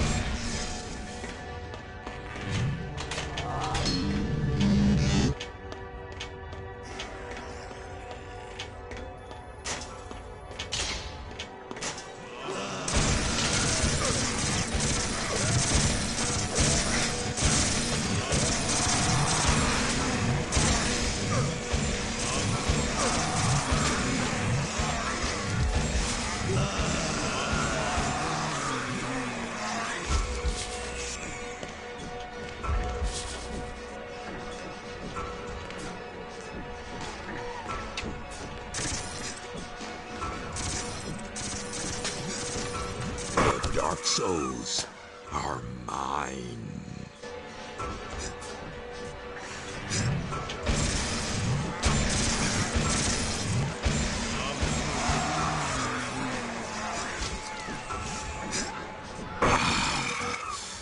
The power of the dark souls. I embrace it. Nice, we can now open up level 8.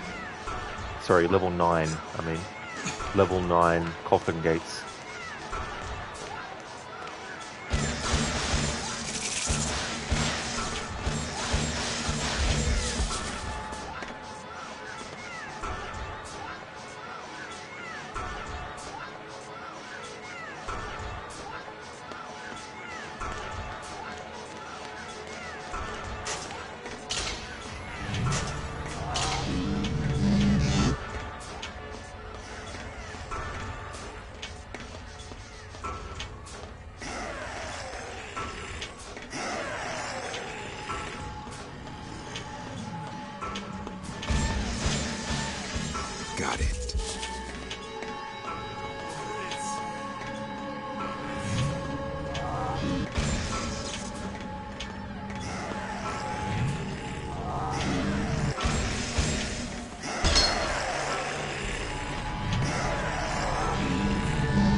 Dark Souls are mine.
Alright, so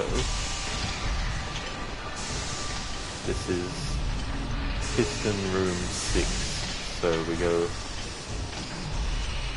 to the Jack's Journal. So room 6 is 245, so you need to reduce this to the equivalent.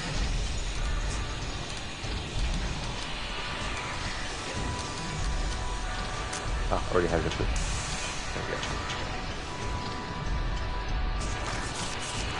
245. Alright, so you have to make the liquid match the numbers in the journal.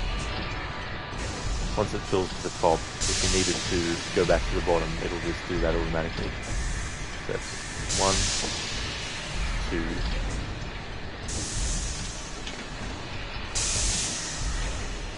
4, and then 5.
inside.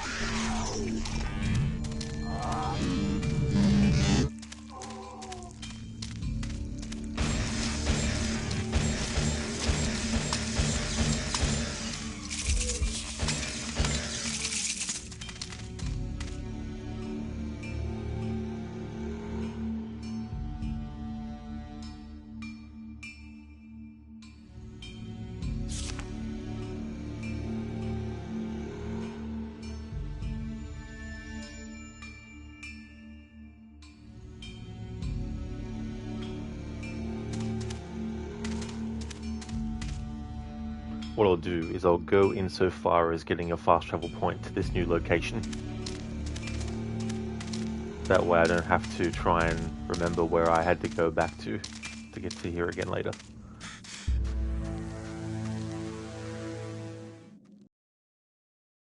Do not walk softly into the jaws of the dragon.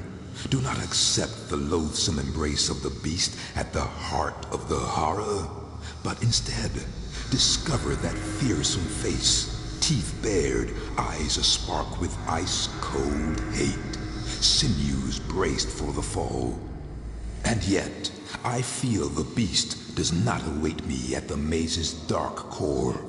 I am on the edge of knowing, and yet I am afraid that the knowledge will cause me to walk, a willing sacrifice, into the jaws of the dragon. Hypnotic, you're gonna start saying that every time you open a jar with a tough lid. That'd be the way to do it.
Got it.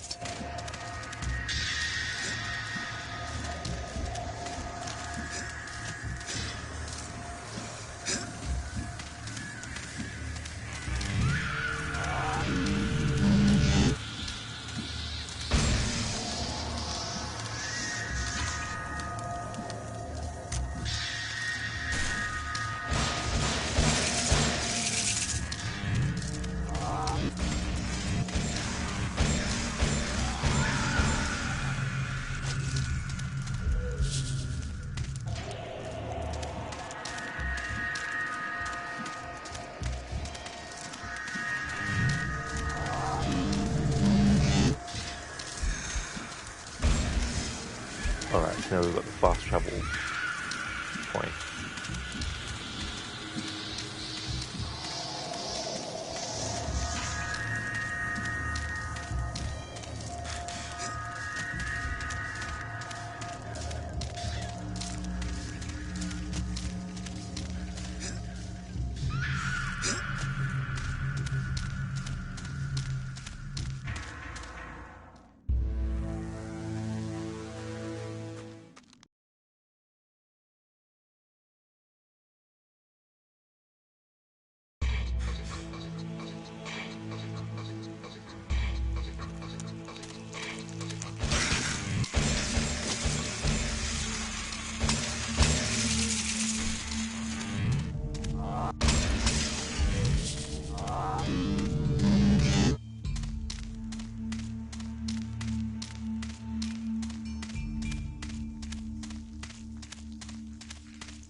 Hey, Dr. Darling, you came back home earlier today, which means you can watch The Man in the Shadows. Do you mean Rod or the Shadow Man? Only the Shadow knows.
You killed him.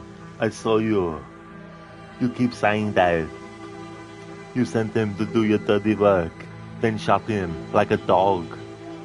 And I'll shoot you like one too, you little piece of trash. Now, get out of here before I kill you as well. I ain't going nowhere, old man. Bang, bang, bang. Thank you, Dr. Darling, for redeeming that from Red Dead Redemption 1 as an Arnie impression.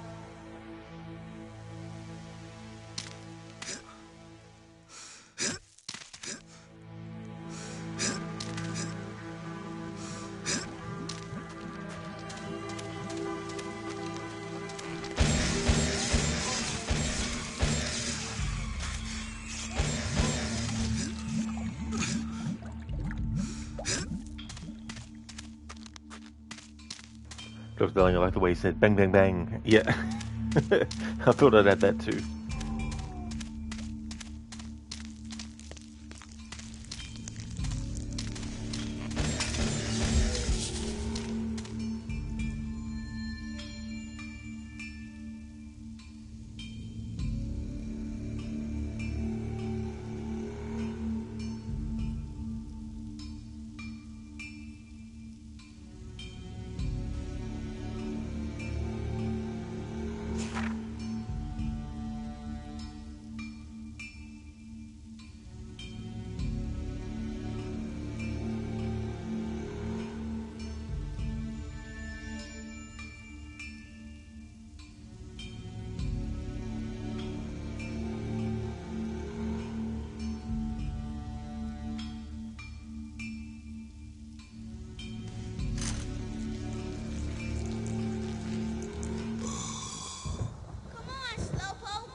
completely forgotten about this area of the temple.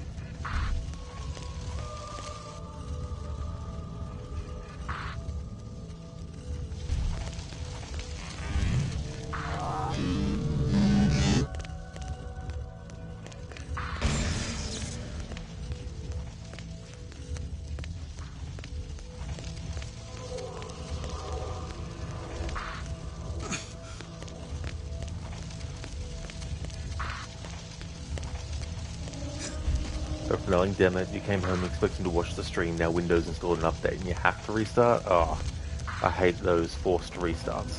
They're bloody annoying.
I am the Lord of Deadside.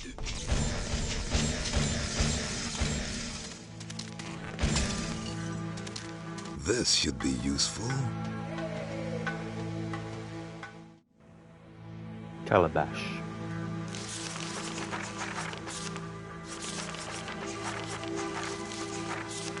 Destroyer of the Sacred Vive.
Got it.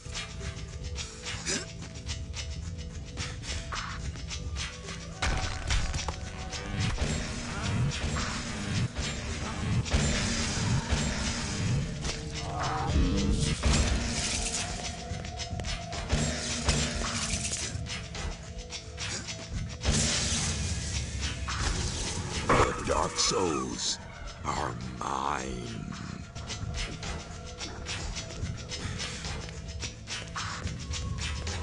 The sister's awake.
Got it.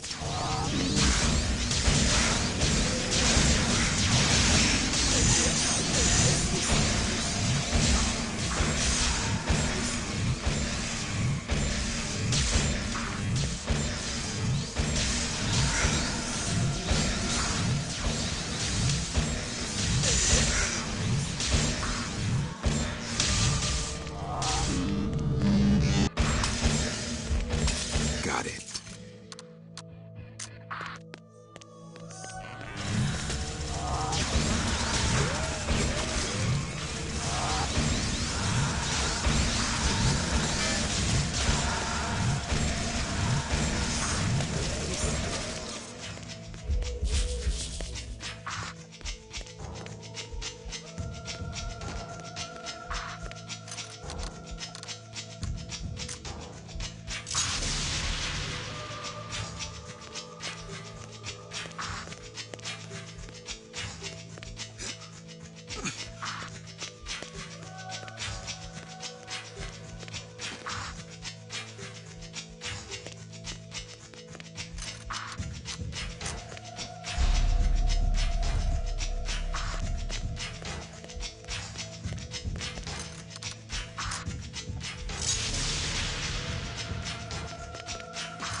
Dark Souls are mine.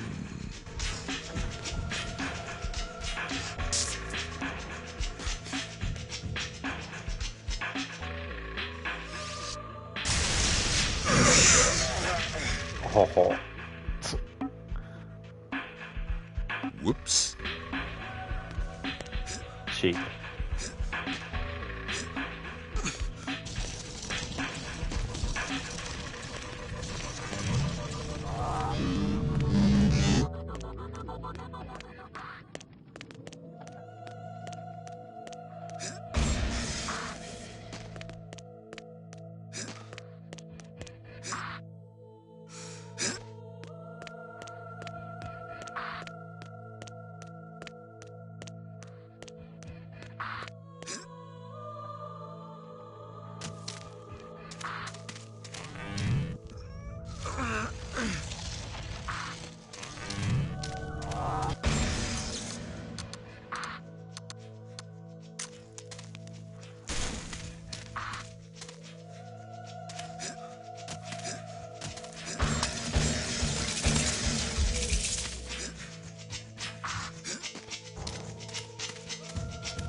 Afro, will you play both of the Outlast games too for the spooky month? Probably not, no. Unless I've done all the other games I want to do and I still have some days left in the month before October finishes, then maybe. Maybe the first one at least. But yeah, I've got Red Dead Redemption Undead Nightmare that I want to do. And I've got Until Dawn, the original. I want to do another playthrough of that. Then the Dark Picture series of horror games, and then The Quarry. So I think that will fill the month.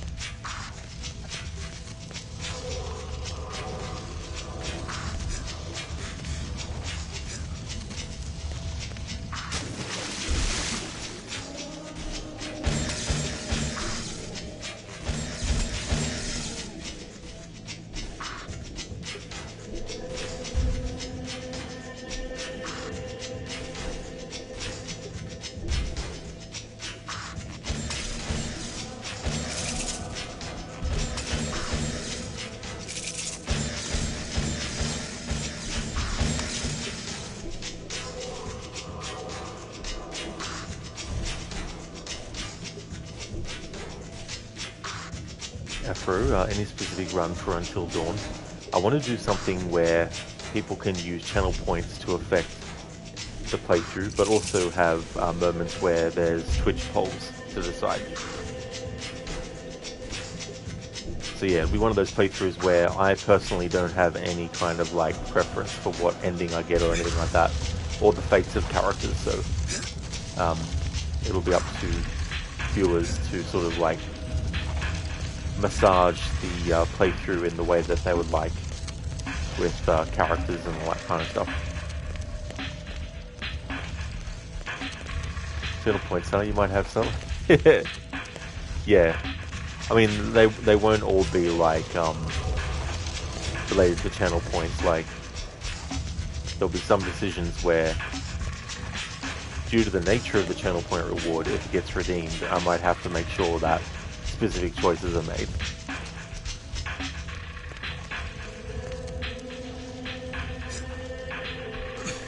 But it'll be interesting to see what ending I get.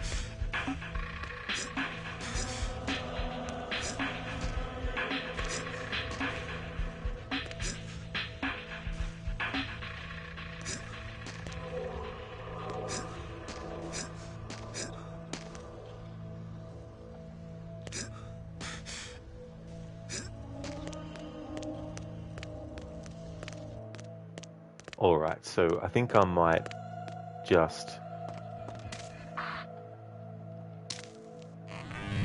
it's so annoying to leave a few of those cadeaux lying around, but if I can finish the playthrough today, then that'll be good. It'll give me some days up my sleeve for the other games I've got planned. I'll be missing one health upgrade, but I think last time I didn't get the last health grade as well.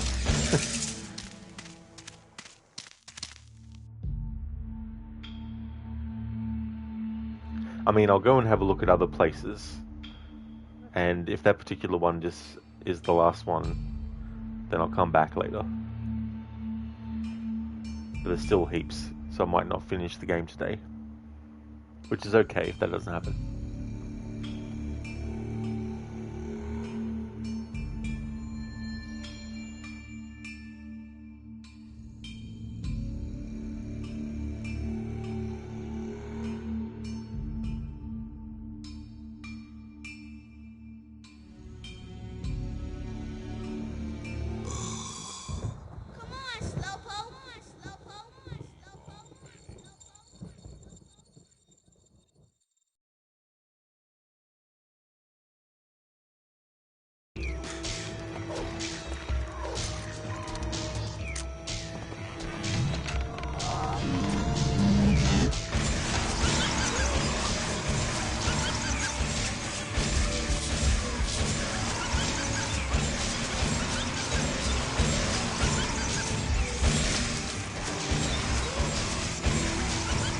Got it.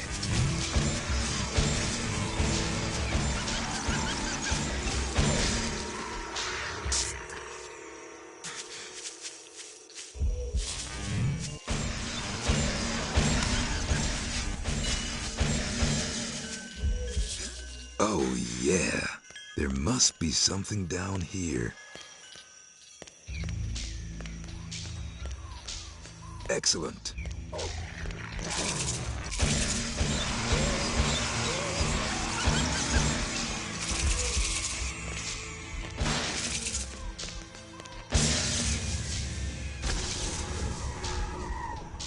The Dark Souls are mine.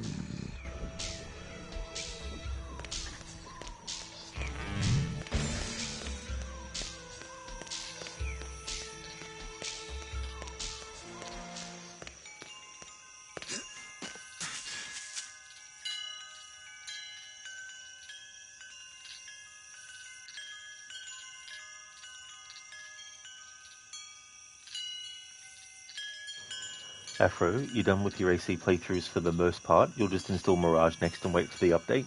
Damn, November 18th, making us wait a month. Well, that's good that you got them all done for the most part, Afro, as well. Yeah, November 18th, still a fair way yet. Be interesting to see what that whole thing will be like. Hey there, Biko. Don't mind you spying on me from afar. You'll actually say, hey, how are you people? Welcome on in, Biko. Hope things are going well.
Dr. Darling, you killed the dog.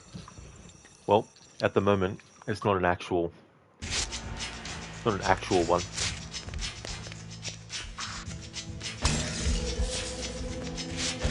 Got it.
The Dark Souls are mine.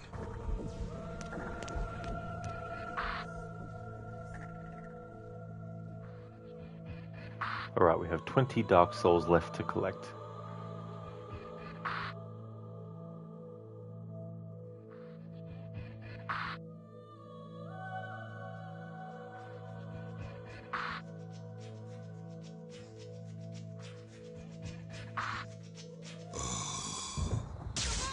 Dr. Darling channeling is in a Lara Croft, pushing those boxes, absolutely. Also like in Soul Reaver as well, which was also referred to sometimes as Soul Raider or Tomb Reaver. Another game that came out in 1999.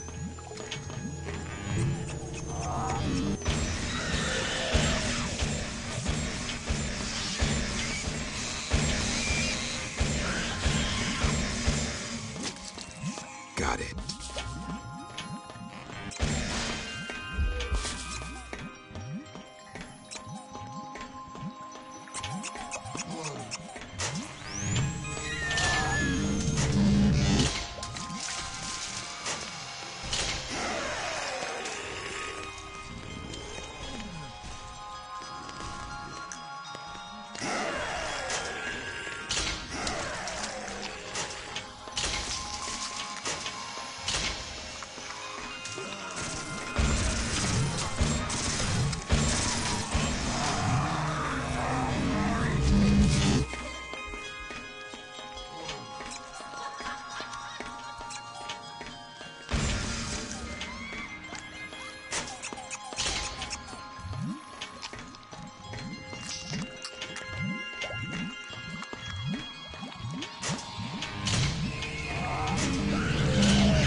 unbelievable.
Got it.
Got it.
Yes.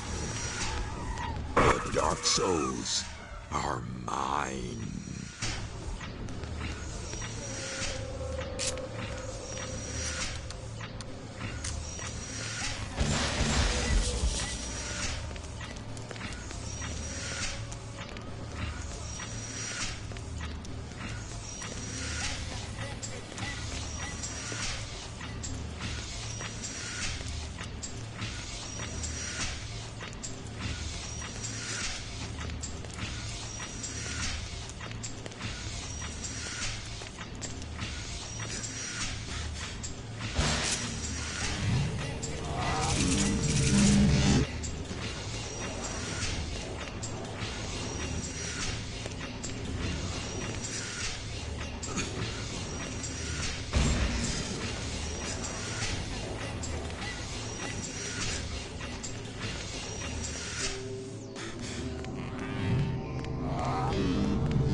Hey there, Lucinda. Good morning. Welcome. How's your day going? Shadow Man is going well. Getting closer and closer to the end. I've only got about, well, I had 20 Dark Souls left to get out of 120. Now I've got 19 left to get. But yeah, it's going really well. How about yourself? Shaky, didn't realize this game was so long. It definitely can be, for sure, Shaky, yeah.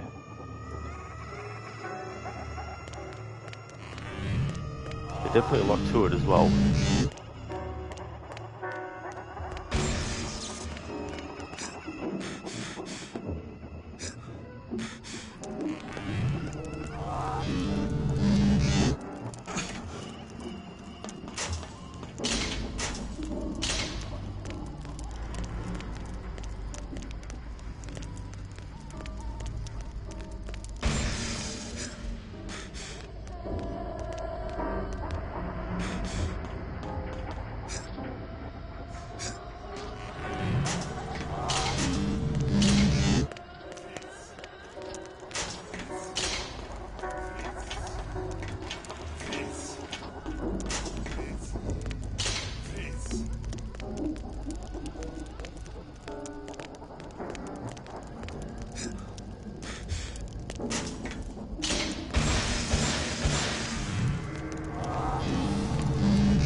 Listen, you're doing well. Just getting ready for the last day of work for this week. It's Friday. They're starting on your septic system today while you're gone, and you'll miss all the fun. Oh noes. Anyway, that's great. That's really good timing as well. Hopefully, it'll be a quick process anyway as well. But yeah, that's really good, Lucinda. I'm glad that that's going well too. That you got some kind of movement on it that you know, can be a step towards getting it fully dealt with as well. 19, you take it you might need one more stream day to finish this possibly then? Maybe, yeah. It could do. I'm on the edge of not worrying about getting all the cadeau to get all the health increases. We'll just have to wait and see how it goes. Because, I mean, I could just use a guide. If I really need to get the final ones that I might be missing as well. Especially when it's like you've got one left to find, but good luck finding where it is.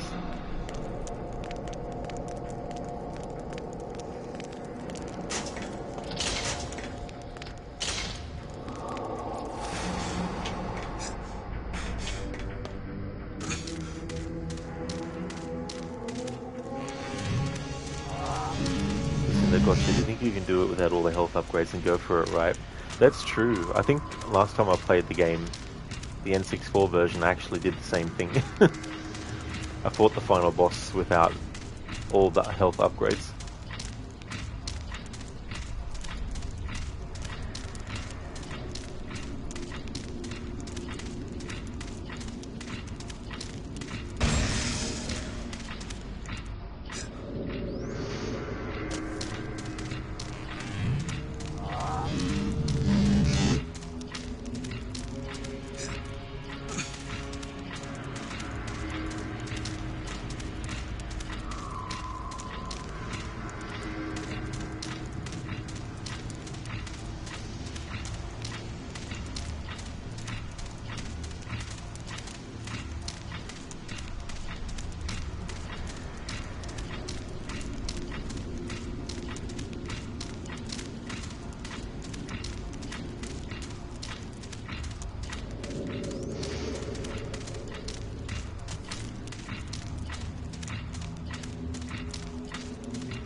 Got it.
Hello there, Hipsuit. This PS2 game looks old, sounds old too, never heard of this one.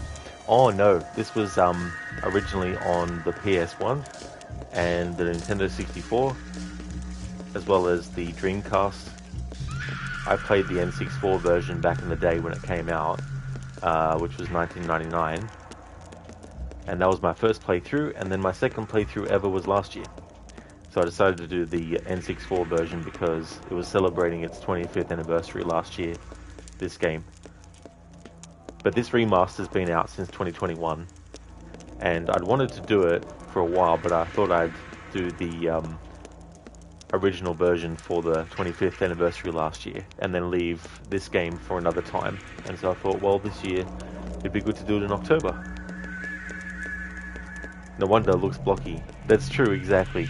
Yeah. But back then, this was state-of-the-art.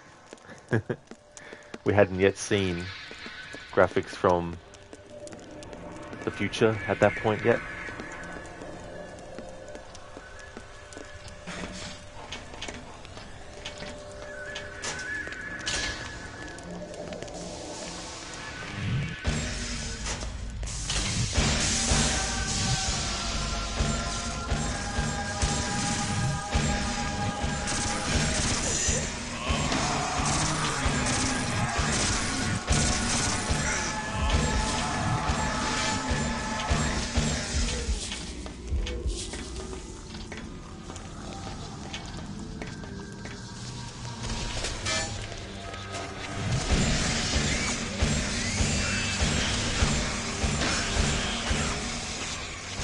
Got it.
Hey, now that could be useful.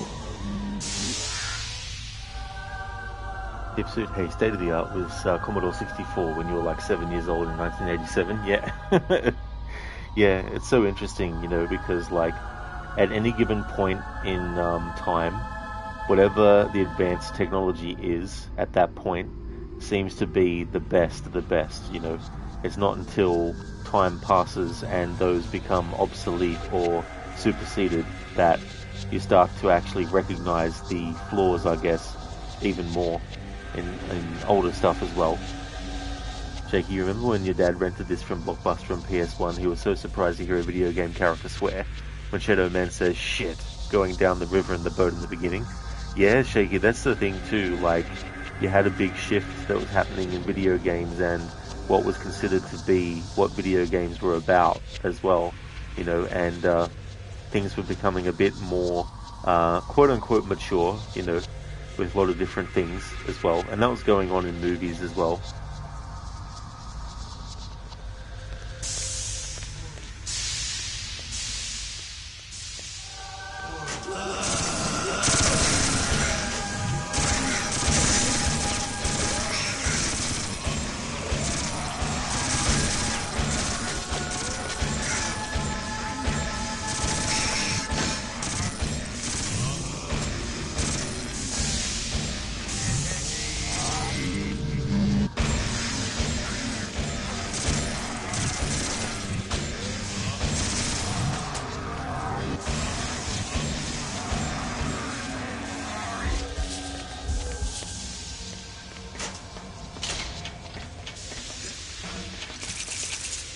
Alright, so I've just realized that there's more than 600 of the Cadeau, of course. So I can still get the final health upgrade, but I think it's probably best not to worry about getting the rest of the Cadeau that there are in the game to make the 666. What I'll do is leave that for a future playthrough, and I'll probably do it earlier in the year, next time around. But yeah, we can actually get the final health upgrade.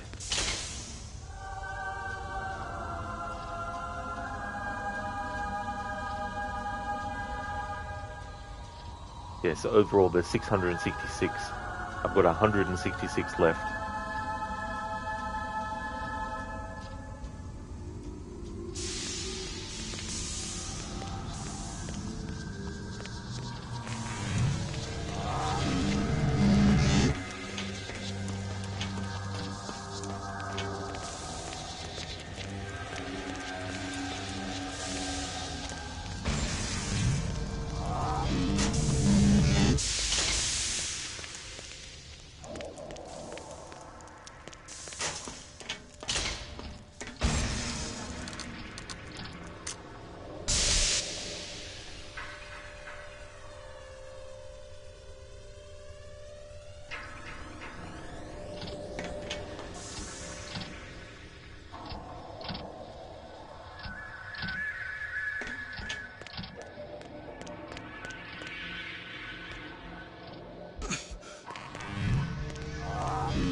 Souls are mine.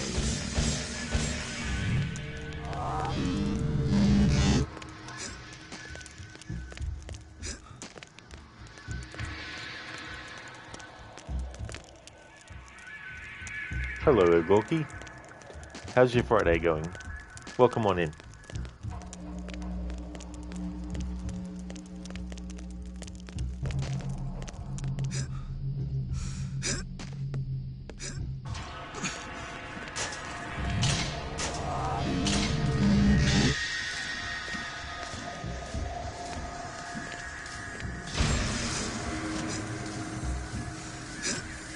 Excellent, that's really good. Glad to hear that you're going well.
Borky, that's awesome. Thank you very much for the 3-stream streak.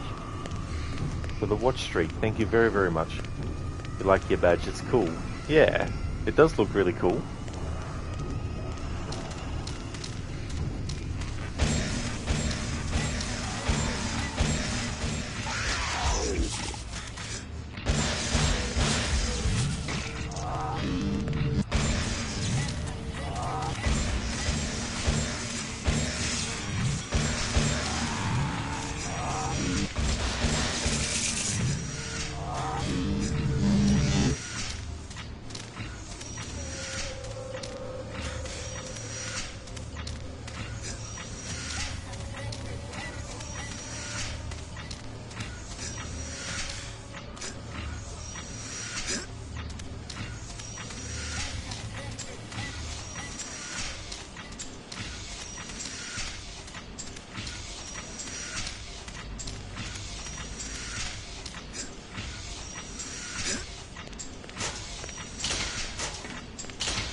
souls are mine.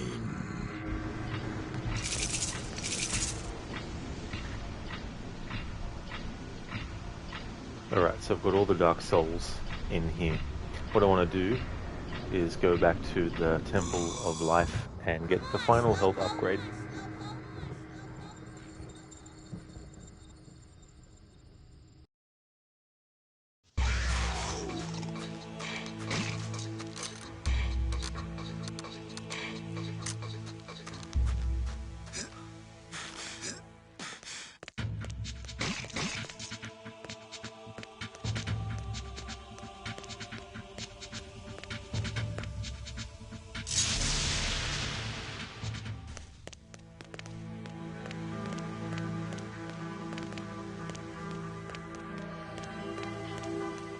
These gifts I give to thee, O gracious Loa, O generous Loa, a spiritual trade for life beyond.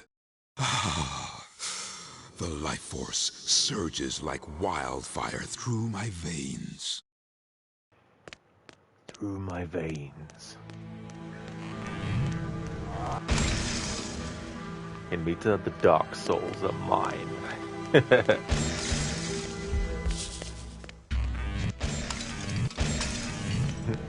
Shang Tsung's ears prick up at that. It's like, Dark Souls? I need to get some of those. Shadow Man versus Shang Tsung in Mortal Kombat. Round 1. Fight! I don't know why I did a bit of a Bane there. Without the Pringles can. Round 1. Fight! Shao Kahn wins. Fatality.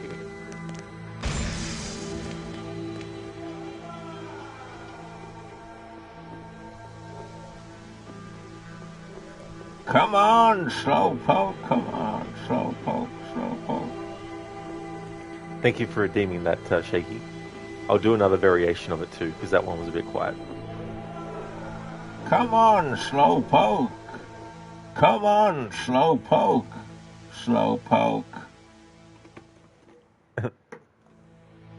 Thank you for redeeming that shaky. The Bane impression. Thank you very much.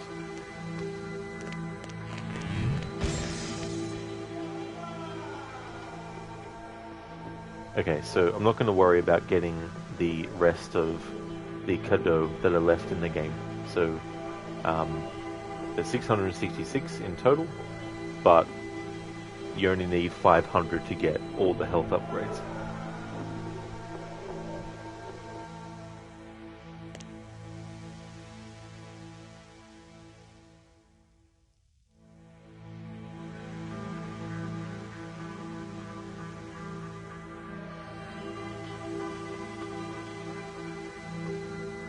Alright, so I'm going to take a little bit of a break.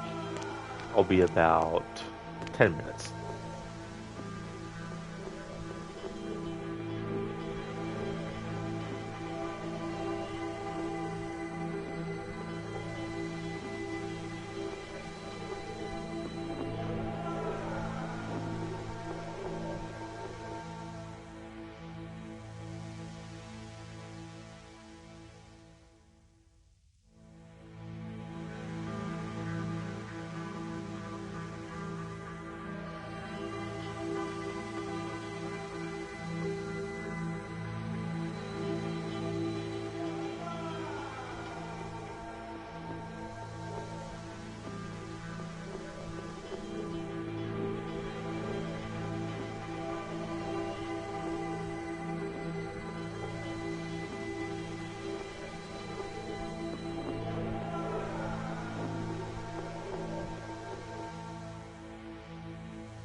Ah, good timing, Lucinda. Just came back from my break. It's time for you to head off to work. I hope you have a great rest of your stream. Thank you, Lucinda. I definitely will. Thank you for stopping in, especially before work.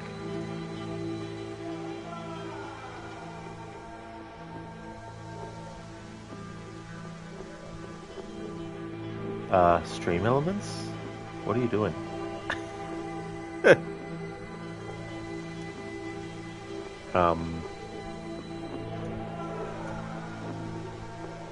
There we go, that's better. Stream elements being a bit stupid there. I'm like, hang on. Definitely recommend checking out Lucinda's channel if you haven't before. Doing a playthrough of Dying Light the Beast. A big fan of that series, has played the other two games as well. Also a big fan of the Resident Evil franchise. Also a fan of the Dishonored series as well as Bioshock. A great streamer, also has some really cool raccoon themed emotes, static ones, and also some really cool animated ones as well. Great streamer, so definitely recommend. And that's no worries at all for the shout out, Lucinda. Thank you for being here and lurking. I really hope that work goes well today, especially on Friday as well.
Alright, I finally found this friggin' area.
Oh, yeah.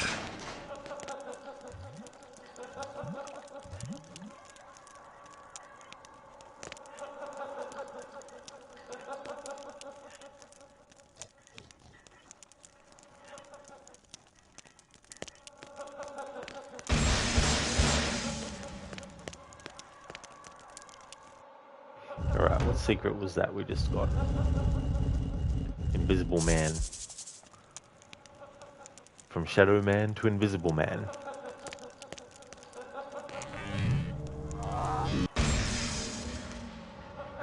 Cool.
Got it.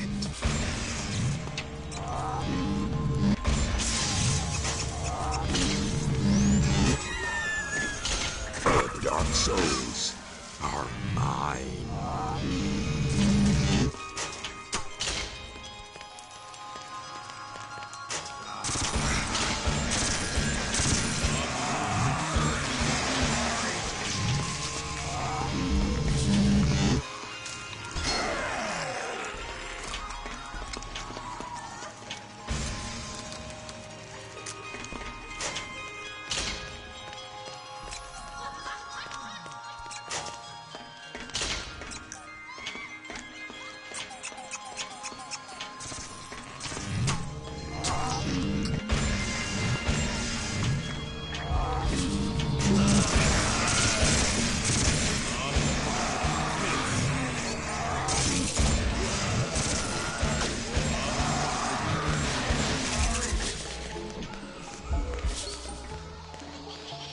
And Mita, hey Stream Elements, give a shout out to Lucinda. Stream Elements, sure thing, here's a shout out for you.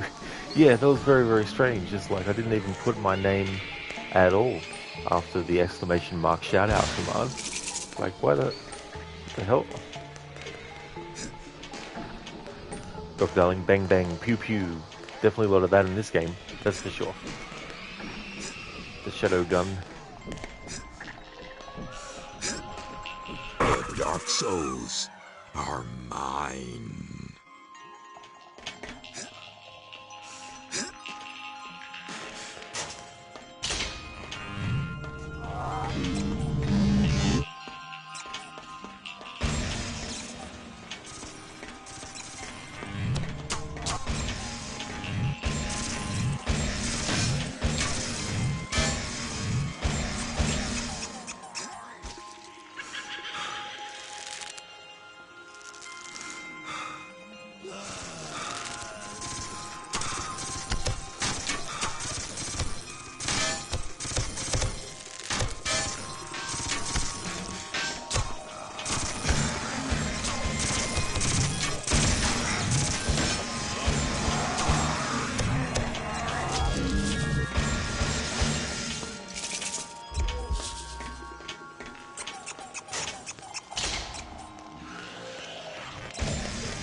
The Lord.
Yes. The Dark Souls are mine.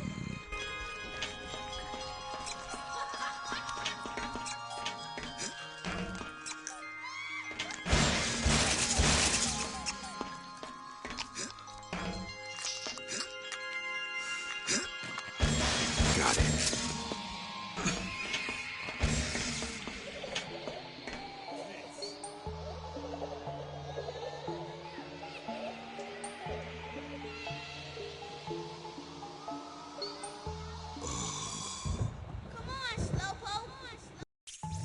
Because how much satisfaction do you get from this game? You're concerned? Well, well, the horror genre has a lot of things about it which there's been much said about it, and there's definitely a lot of stuff that's creepy, but it's not enjoyable. So there's elements of horror that isn't giving satisfaction in the sense of having glee at what you're seeing and, you know, all that kind of stuff as well. But there's a lot of horror where it's like it's psychological as well. That's why you get movies like A Nightmare on Elm Street and all that kind of stuff, which become popular as well.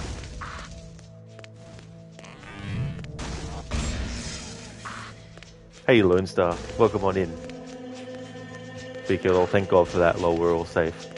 Well, I think the generalization that people who like horror are going to turn into killers is a bit childish, to be honest.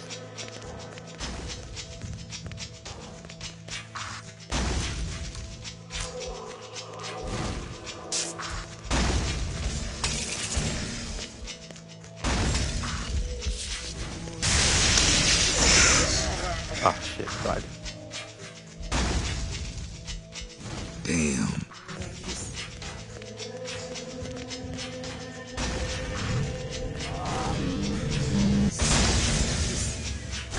The Dark Souls are mine.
Speaker, you forced yourself to watch a streamer get jump scared by his viewers, watching him play Evil Within 1 and 2, and yeah, you wish you never watched that. The humming woman has scarred you ever since, and this must have been about 7 years ago. Oh yes. Yeah, I can't remember the name of the entity in the Evil Within 2, but I definitely know the one that you mean as well. But yeah, they can be fun in scares as well. You know, I mean, that's why Halloween can be so popular and all that kind of stuff. But games like The Evil Within, especially the first one, you've got a mixture of the visceral horror of Resident Evil mixed with the psychological of Silent Hill as well. A lot of surrealism, especially with transitions from one part of the game to another in cutscenes, and messing with spatial awareness and perspective of, you know, making a character look like they're falling down a chasm, but they're really just falling into a hallway, you know, things like that. Thank you, Gorky, for making a clip. Thank you very, very much. Hey there, Lone. Thank you for the 3-stream streak. Thank you very, very much, Lone. Streaks are everywhere now. That is true, yeah. I can't remember when they actually introduced it.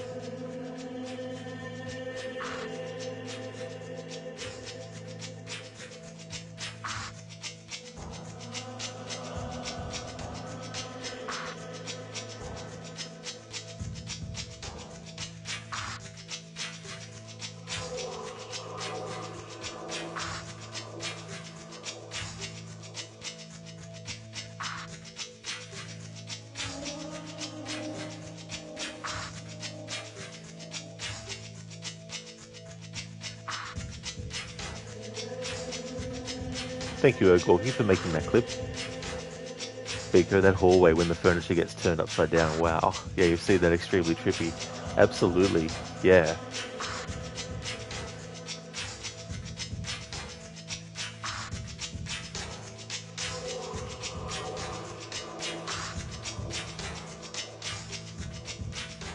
Alright, so let us go and deal with Milton Pike.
must be another way in.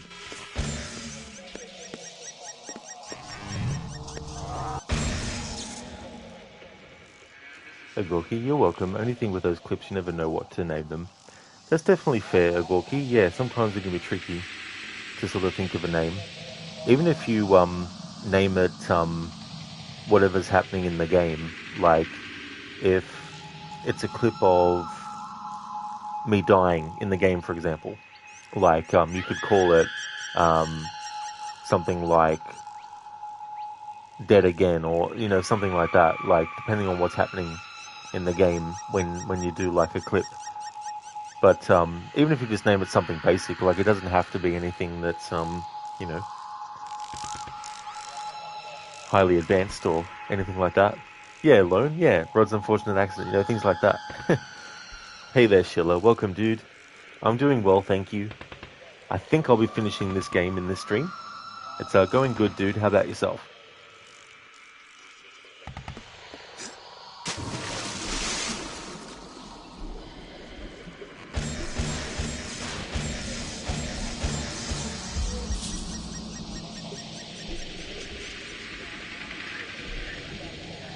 Lone Rod's usual playstyle, yeah.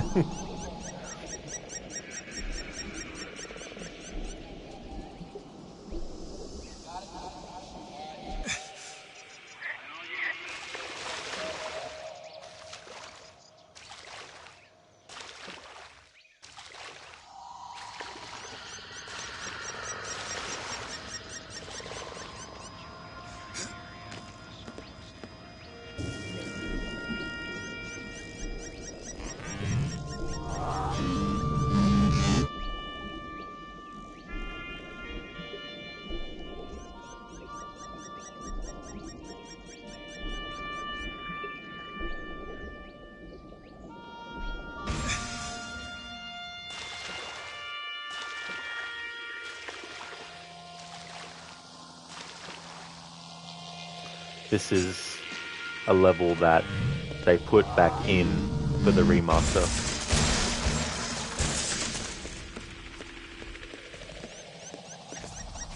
Wasn't in the other versions.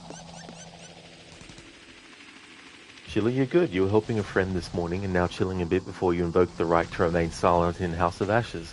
That's great, Chiller. I'm glad that you're going good, dude. And that's really cool that you helped them out. I hope that the time went well. And that's good. Yeah, House of Ashes say nothing. It's like, help me, quick! You can save me right now! All you have to do is just tell me what to do.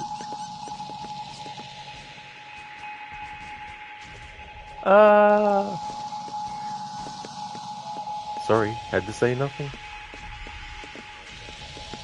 That's the funny thing about those games, of just choosing say nothing. It's a shame you can't do it in, well, I mean, technically you can do it in the Quarry when there's a time choice. Just basically let the game decide and just say nothing temporarily. Same with Until Dawn, some of them are time choices.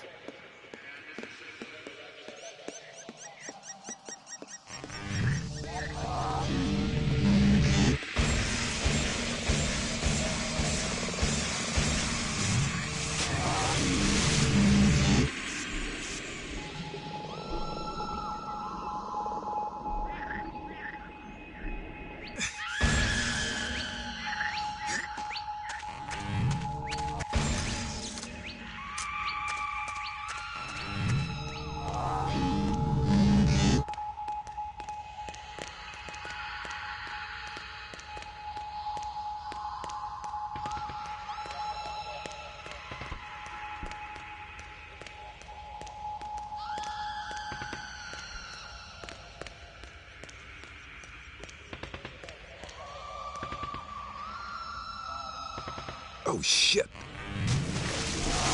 Thank the Lord.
wonder what's round here.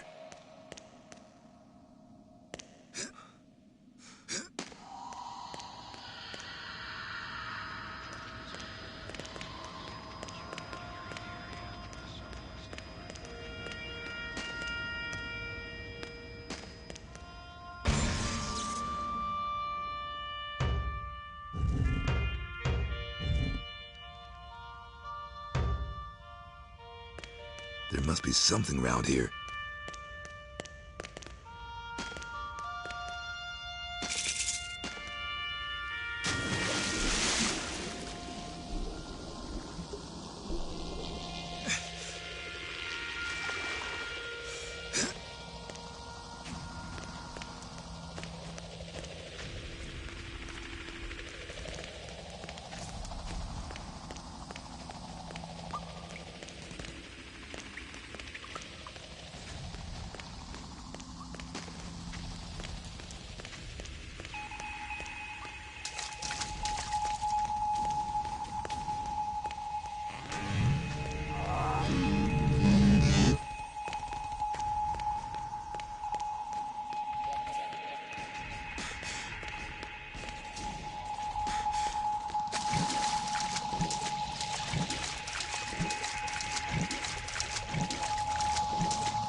Oh, yeah.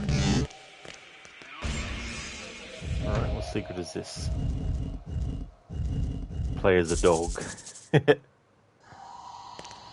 now Doggo Man.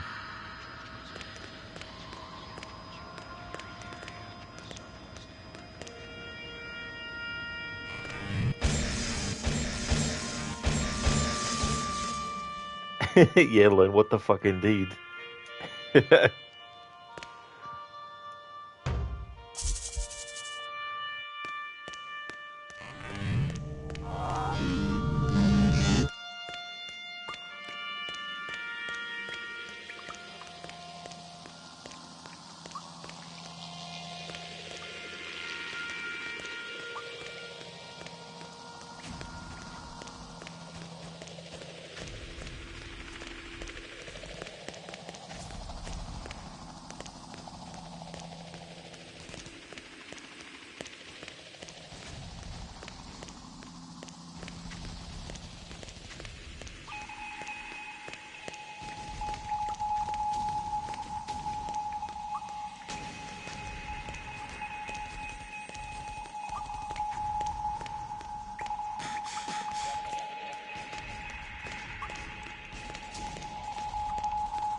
Yeah, me too. Oh yeah.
Nah.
Alright, here we go. This is a different area.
I like how my first instinct is to shoot the box that says TNT on it.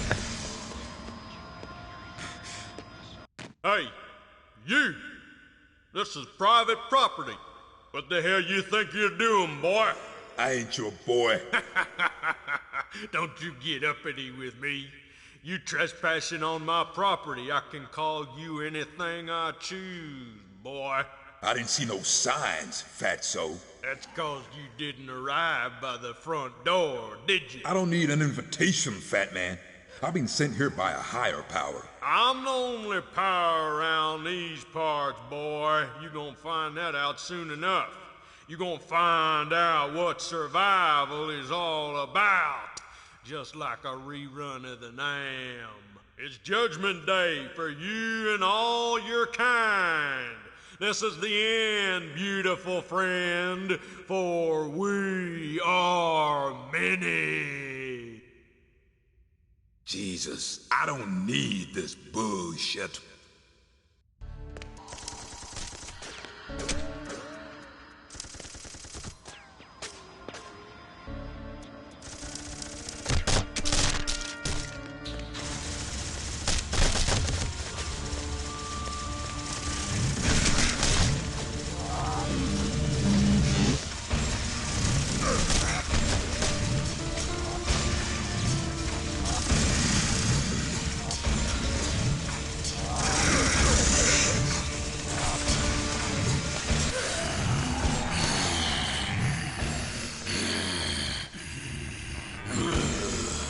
Consider that a dishonorable discharge, boy. This should be useful. The Dark Souls are mine.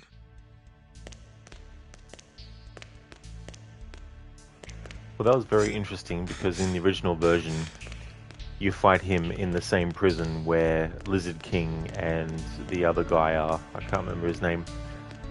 But the original intention was for this guy to have his own lair and this whole location and everything. So for the remaster, they've put it back in. So I think it's really cool when they do stuff like that.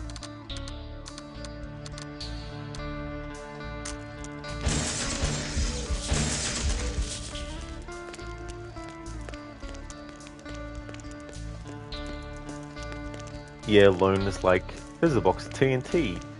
Smart thing to do is to shoot it, right? Surely nothing bad can happen if you shoot the TNT.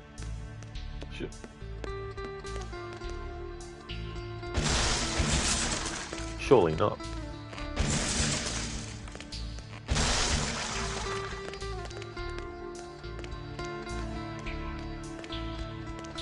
Yeah, and Mita. In God of War, when you've got, what's his name? The son of Kratos, I'll call him. Where Kratos is like, boy! Of course, the connotation in this context is a racist one.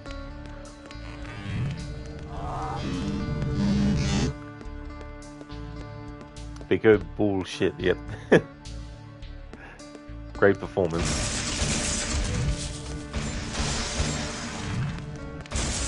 Figure that actually rhymed, friend and. That's right. Friend and orange.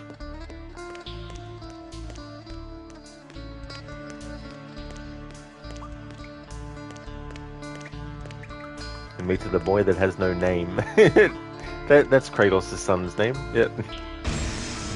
It's like, Kratos, what are you gonna name your son?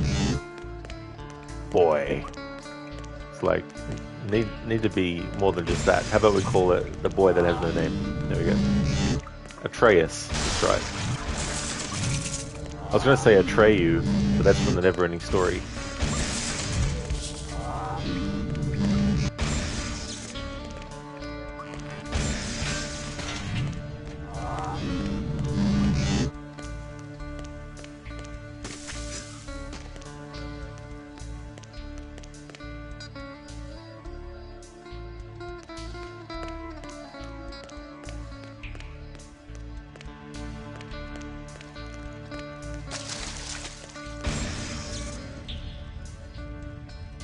Yeah, Kratos is like, boy, don't question me.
Got it.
Yes.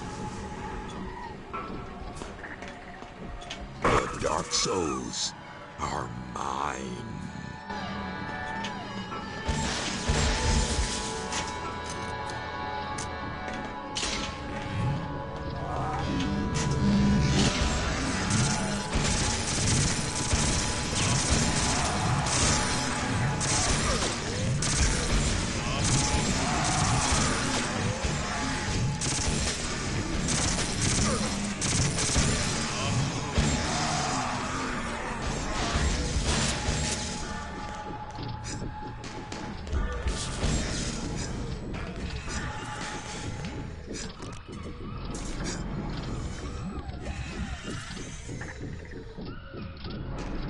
The Dark Souls are mine.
Alright, so this is piston room number 3. We look in Jack the Ripper's journal. So console room 3 is 431. So that's already on 3, so we put that up by 1. 4, 3. Second one's already 3. And now the final part is 1. And you just keep on pressing until it fills to the top.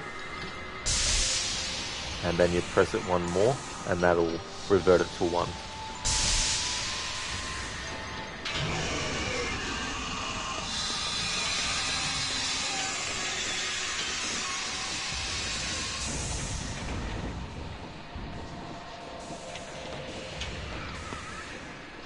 Alright, so I'm gonna need another stream to get the rest of the game done because I wasn't sure, but I think soon I'll end the stream and then do the rest of the game in tomorrow's stream, and then that way I can also start Red Dead Redemption Undead Nightmare tomorrow as well.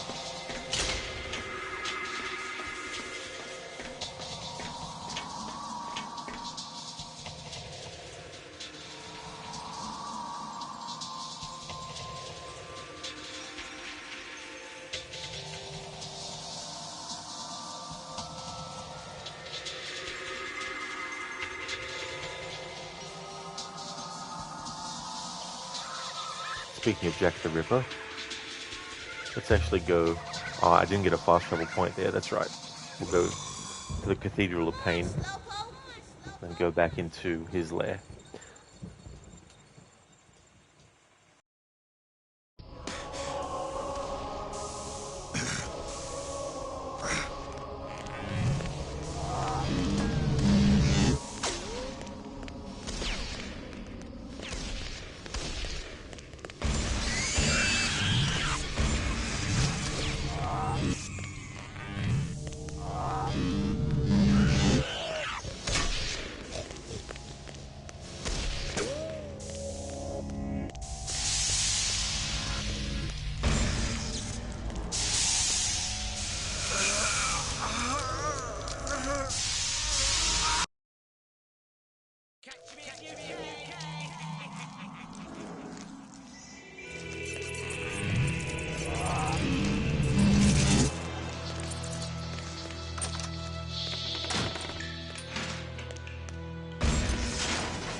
This should be useful.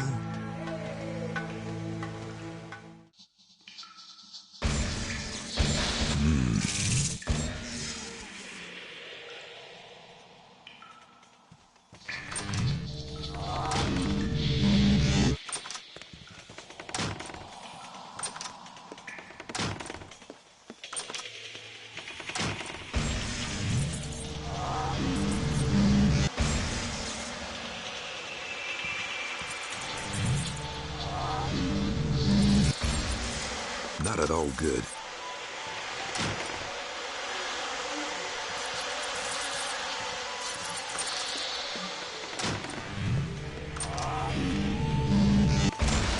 Got it.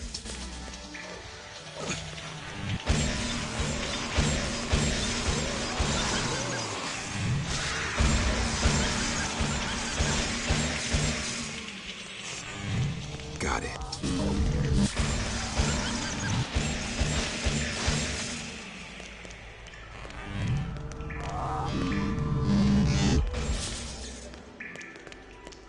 Biko, thanks. People are going to play your games now. Thanks all. No trouble at all, Biko. I hope whatever games you're playing you enjoy. I hope you have a great time with it, with them. Thank you so much for watching and chatting.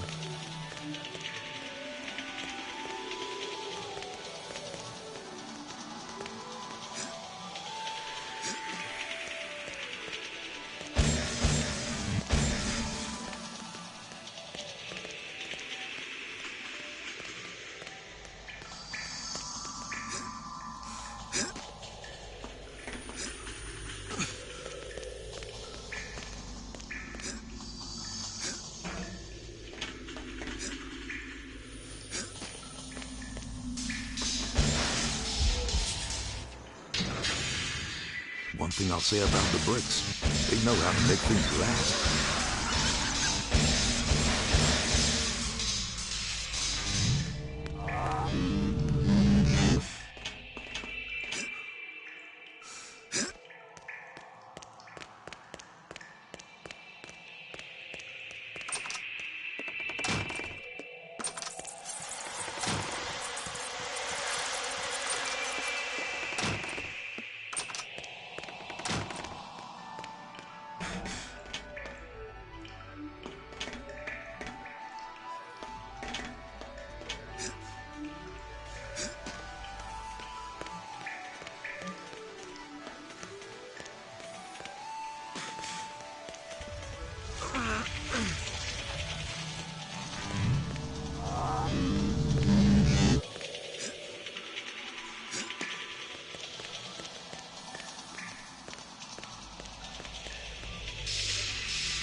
Thanks, Inmita, for redeeming an Arnie movie scene impression.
Okay, so I've got one emitter.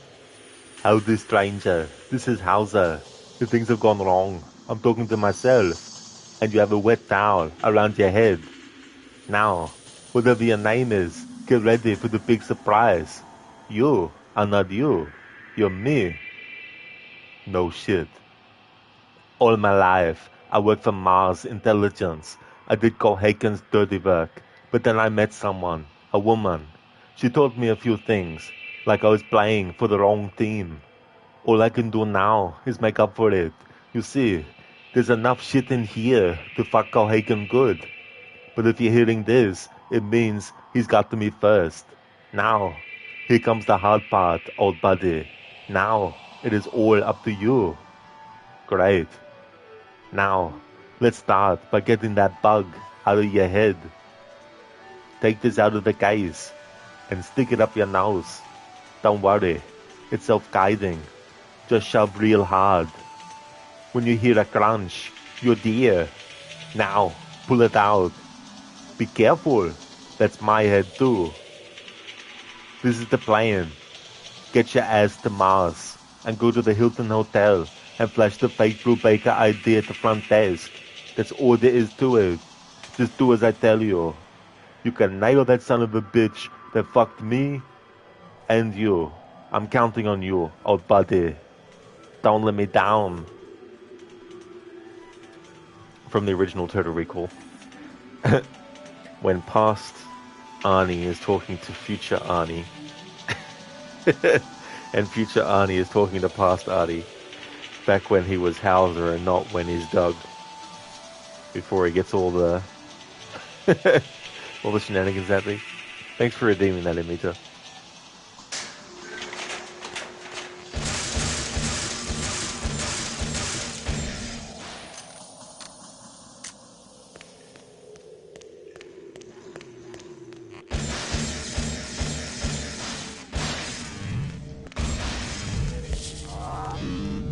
Locked from the other side. Must be barred from the other side.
You shouldn't have come here, Michael Loire. My coming here was unavoidable. It is prophecy. My destiny. Your destiny is to die. That is the fate of all mortal men. But I am no longer mortal. I cannot die. Ha! Dying is easy.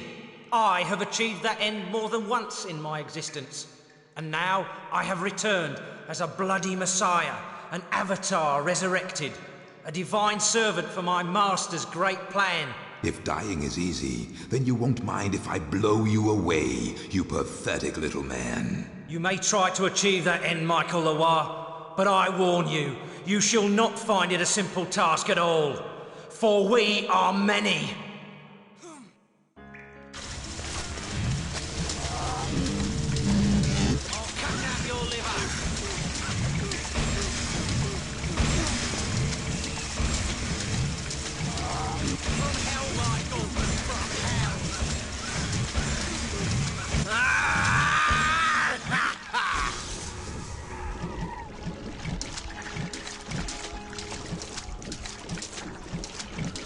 This should be useful. The Dark Souls are mine. For we are many. Moonlight Sonata. I hadn't played Resident Evil when I first played this back in 1999, so this was my first exposure in a video game to Moonlight Sonata. This plays at the start of the game, in the intro cutscene.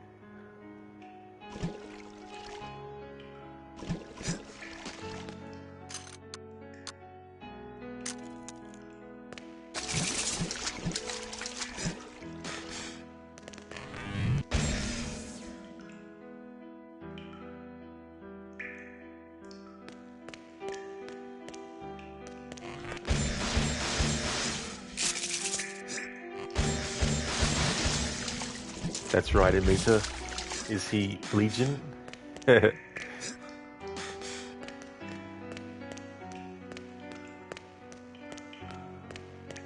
we are many.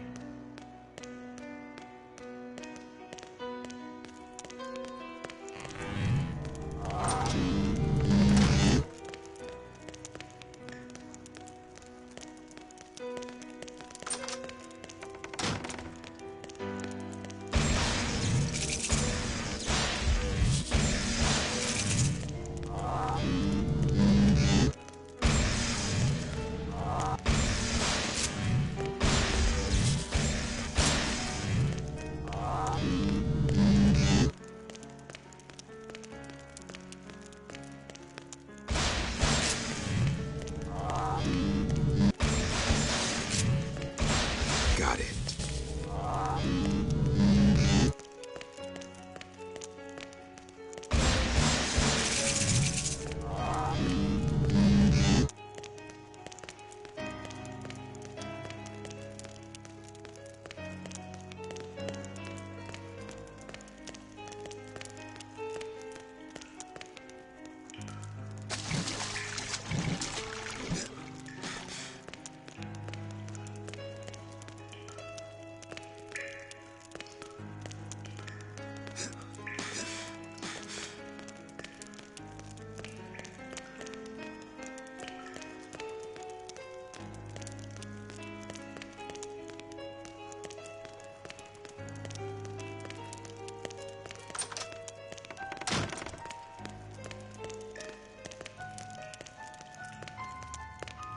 Oh, yeah.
Got it.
Got it.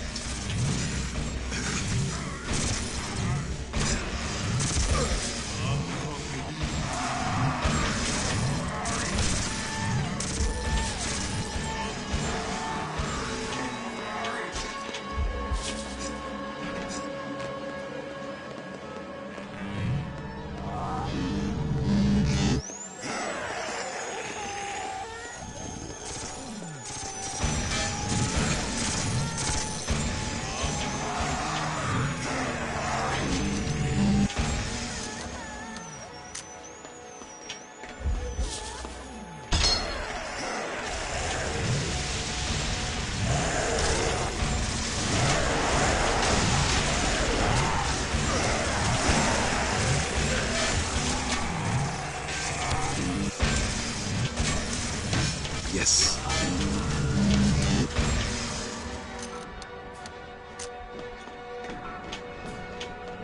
The Dark Souls are mine.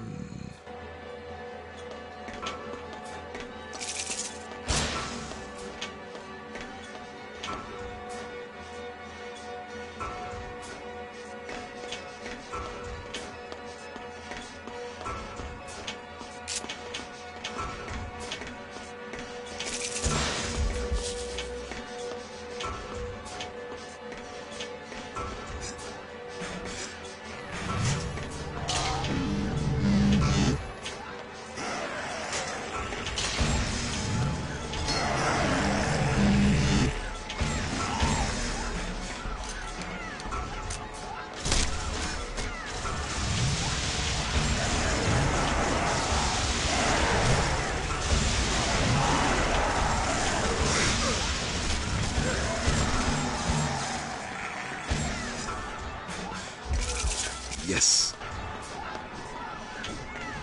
The Dark Souls are mine.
Spectrum. First time you've seen me fight a boss. GG. Thank you for the GGs, Spectrum.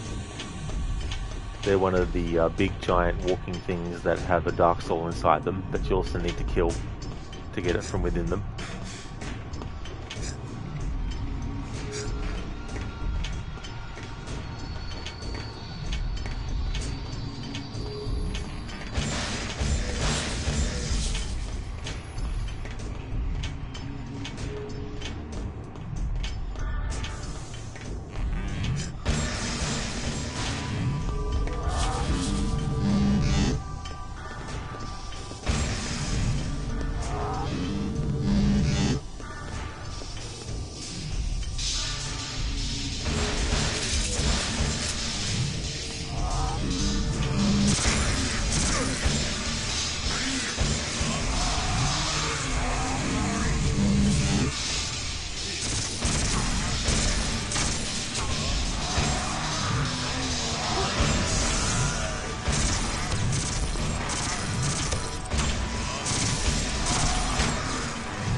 Got it.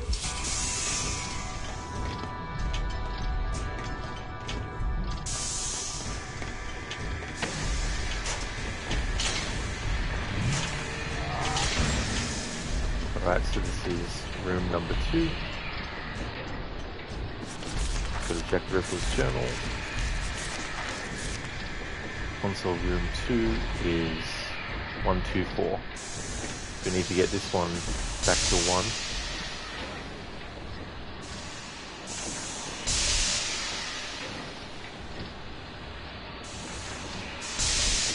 Next one, get it back to 2. And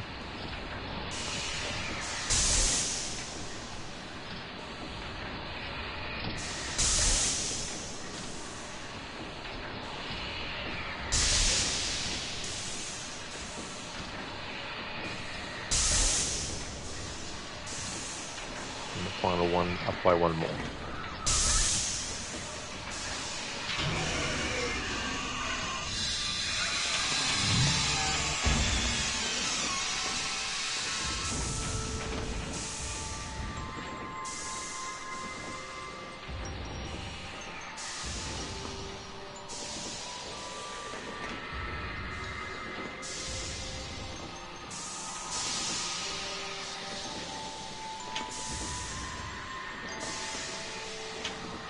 Okay, so we've got 1,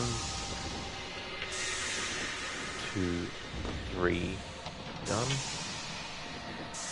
Hang on. No, 1, 2, 3,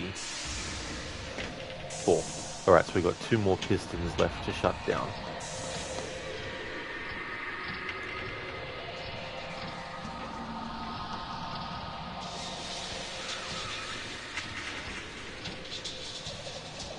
However, I'm going to be doing that in tomorrow's stream.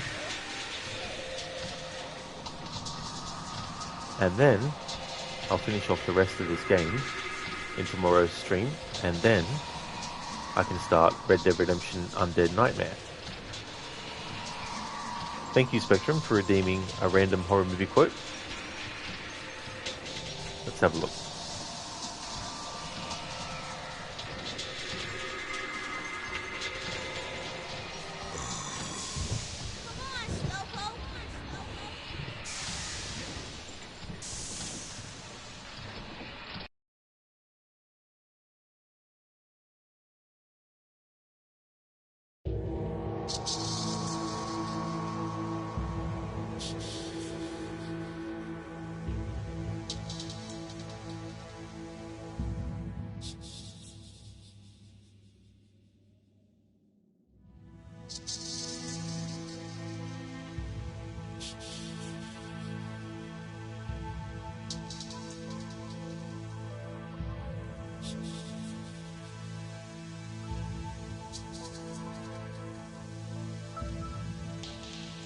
Over here, Michael.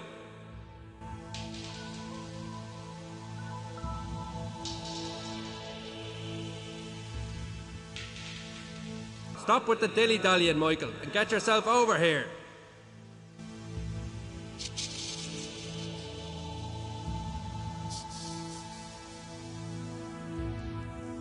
Michael, over here!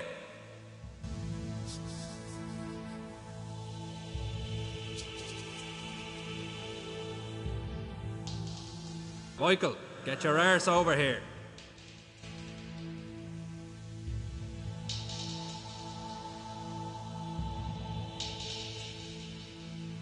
Stop with the dilly-dallying, Michael, and get yourself over here.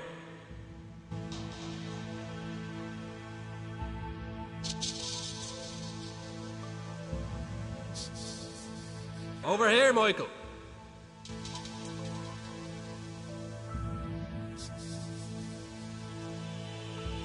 Okay, so I've got one. Michael, over The here. killer's still loose, you know. You're saying somebody else killed Tina. Who? I don't know who he is, but he's Michael, burned, get your arse and he over wears here. a weird hat and a red and green sweater, really dirty. And he uses these knives like giant fingernails. Stop with the dilly-dallying, Michael, and get yourself over here. You better keep her home for a few days until she really gets over the shock of this. I've got something better. I'm going to get her some help. Michael, over That's here from with the you. original A Nightmare on Elm Street. Thanks for redeeming that, Spectrum. Inmate Michael, get over here. Michael, over here with you. Oh shit, he's been saying that the whole time. I had my volume turned off on my end, so I could hear myself do the redeem. I'll do that again, Spectrum. Sorry, I didn't realise that Jaunty was talking. The killer's still loose, you know. You're saying somebody else killed Tina. Who? I don't know who he is, but he's burned, and he wears a weird hat and a red and green sweater, really dirty. And he uses these knives like giant fingernails. You better keep her home for a few days until she really gets over the shock of this. I've got something better. I'm going to get her some help. There we go, Spectrum. That's it without Jaunty interrupting. Thanks for redeeming that. That's from the original A Nightmare on Elm Street.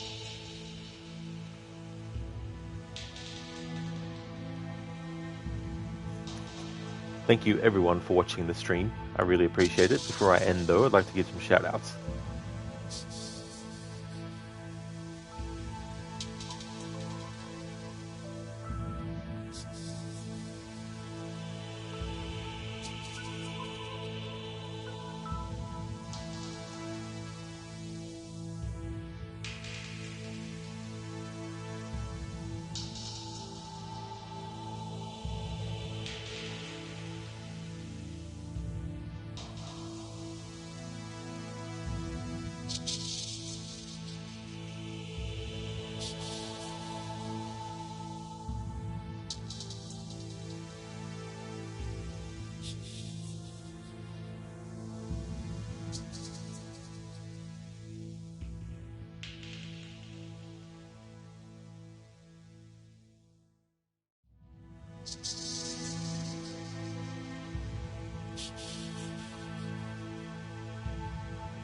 Definitely like to recommend people check out the following streamers: Inmita, who's doing a first-time playthrough of Thronebreaker: The Witcher Tales; Hipsuit, who is doing World of Warships; Lone Star, who is playing Little Nightmares 2; Lucinda, who's doing a first playthrough of Dying Light: The Beast; Shilolock, who's doing a playthrough of House of Ashes.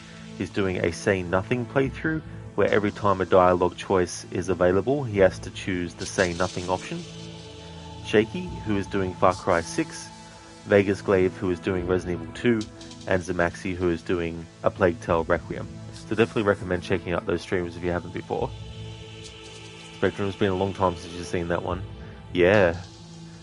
Can't believe that last year it celebrated its 40th anniversary. But yeah, I haven't seen it for a while myself. Amita, thanks for the stream and the shout out. Have a good one. See you tomorrow. Absolutely, Amita. No problem at all for the stream and for the shout out as well, dude. I definitely will have a good one. I hope you do too. Hey there, Octavius. Sorry about the timing on that. But things are going good. I thought I might finish the game in this stream, but I want to actually do another stream tomorrow as well. It'll still be a decent sized stream, I think, but definitely not a 7-hour one like this one has been. But I'll be starting Red Dead Redemption Undead Nightmare tomorrow when I finish this as well. But thank you for the GGs, Octavius. Really appreciate it. Sorry about the timing on that, Dr. Darling. You just finished your remote work. Yeah, sorry about that. But there will be more tomorrow.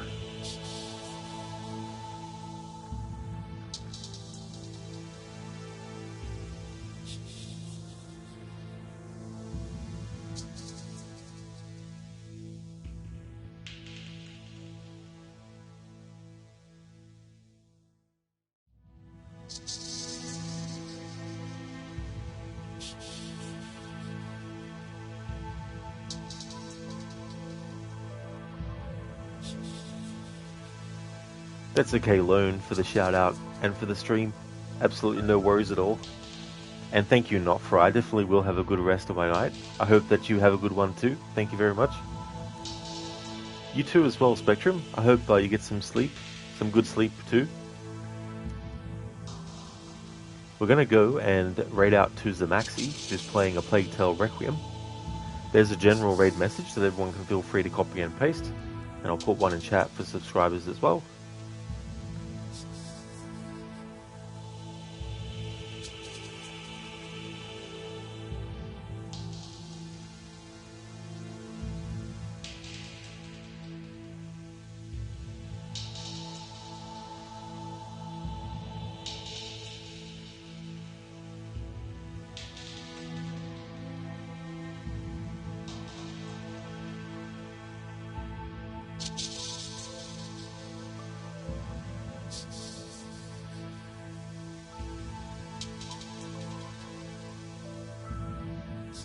Spectrum, you just got up. Oh, did you? That's fair. Time to make the coffee. Well, I hope you enjoy your coffee, Spectrum. Hope it's delicious. Thank you once again, everyone, for watching the stream. I really appreciate it. The next stream you'll see from me will be this again. Gonna finish the game off. This is my Saturday game, and when I finish this, it'll be Red Dead Redemption Undead Nightmare DLC to replace this with. So if you see me streaming Red Dead Redemption Undead Nightmare instead of this, then you know I've already finished this game and moved on to that one. Hope that everyone has a great rest of your night, especially on a Friday, and catch you next time.